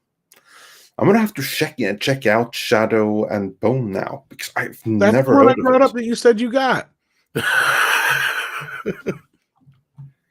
You must not have realized that there was a different one. That's all right. But Comics Division, I did not steal your outro. Okay, I stole that from Mary Mayhem. Thank you very much. So let's be clear about who stole what from who. And maybe she stole it from you. That we don't know, but that I don't know from her. That the jury's out on that one, but it has become a staple here. So I'm sorry to say that, Comics, but that doesn't mean you have to stop doing it. Yeah, no, of course. It's just that we're going to do it too, regardless of who did it first. It's ours now. So, Oh, see, he says she stole it from that, but see, I don't know. Yeah. We don't know. We stole it from her. When I buy stolen goods, I don't ask where they come from. If it was stolen from you in the first place, well, kudos for great ideas, I guess. All right. Well, with that, we're gonna say good night because Paulie has to go as well, and so do we. Take care, everybody. It's time for Koalas in the Rain, and Sideways. He's gonna show the Blu-ray or DVD. There you go. So this is Sideways, Drive-By Chronicles, and then we're gonna give away a couple. We'll do it on the Espanol site as well. Counterpunch with Danny Trejo. Look at all these goodies he just dropped off. Oh, nice. Very nice. Woo! Very cool, man. That's cool. See, these are the filmmakers we wanna support. Absolutely. All right. So check into the Latino Slant for the giveaway of those, and I'm sure you'll get all the details there. So let's get real fast. I'm sorry. We're gonna save these for next week, Cinco de Mayo, for the Midnight's Edge Espanol kickoff. Yes. That's gonna be awesome. Good. So let's do it. Koalas in the rain, koalas in the rain, no fucks given. Koalas in the rain, koalas in the rain, no fucks given.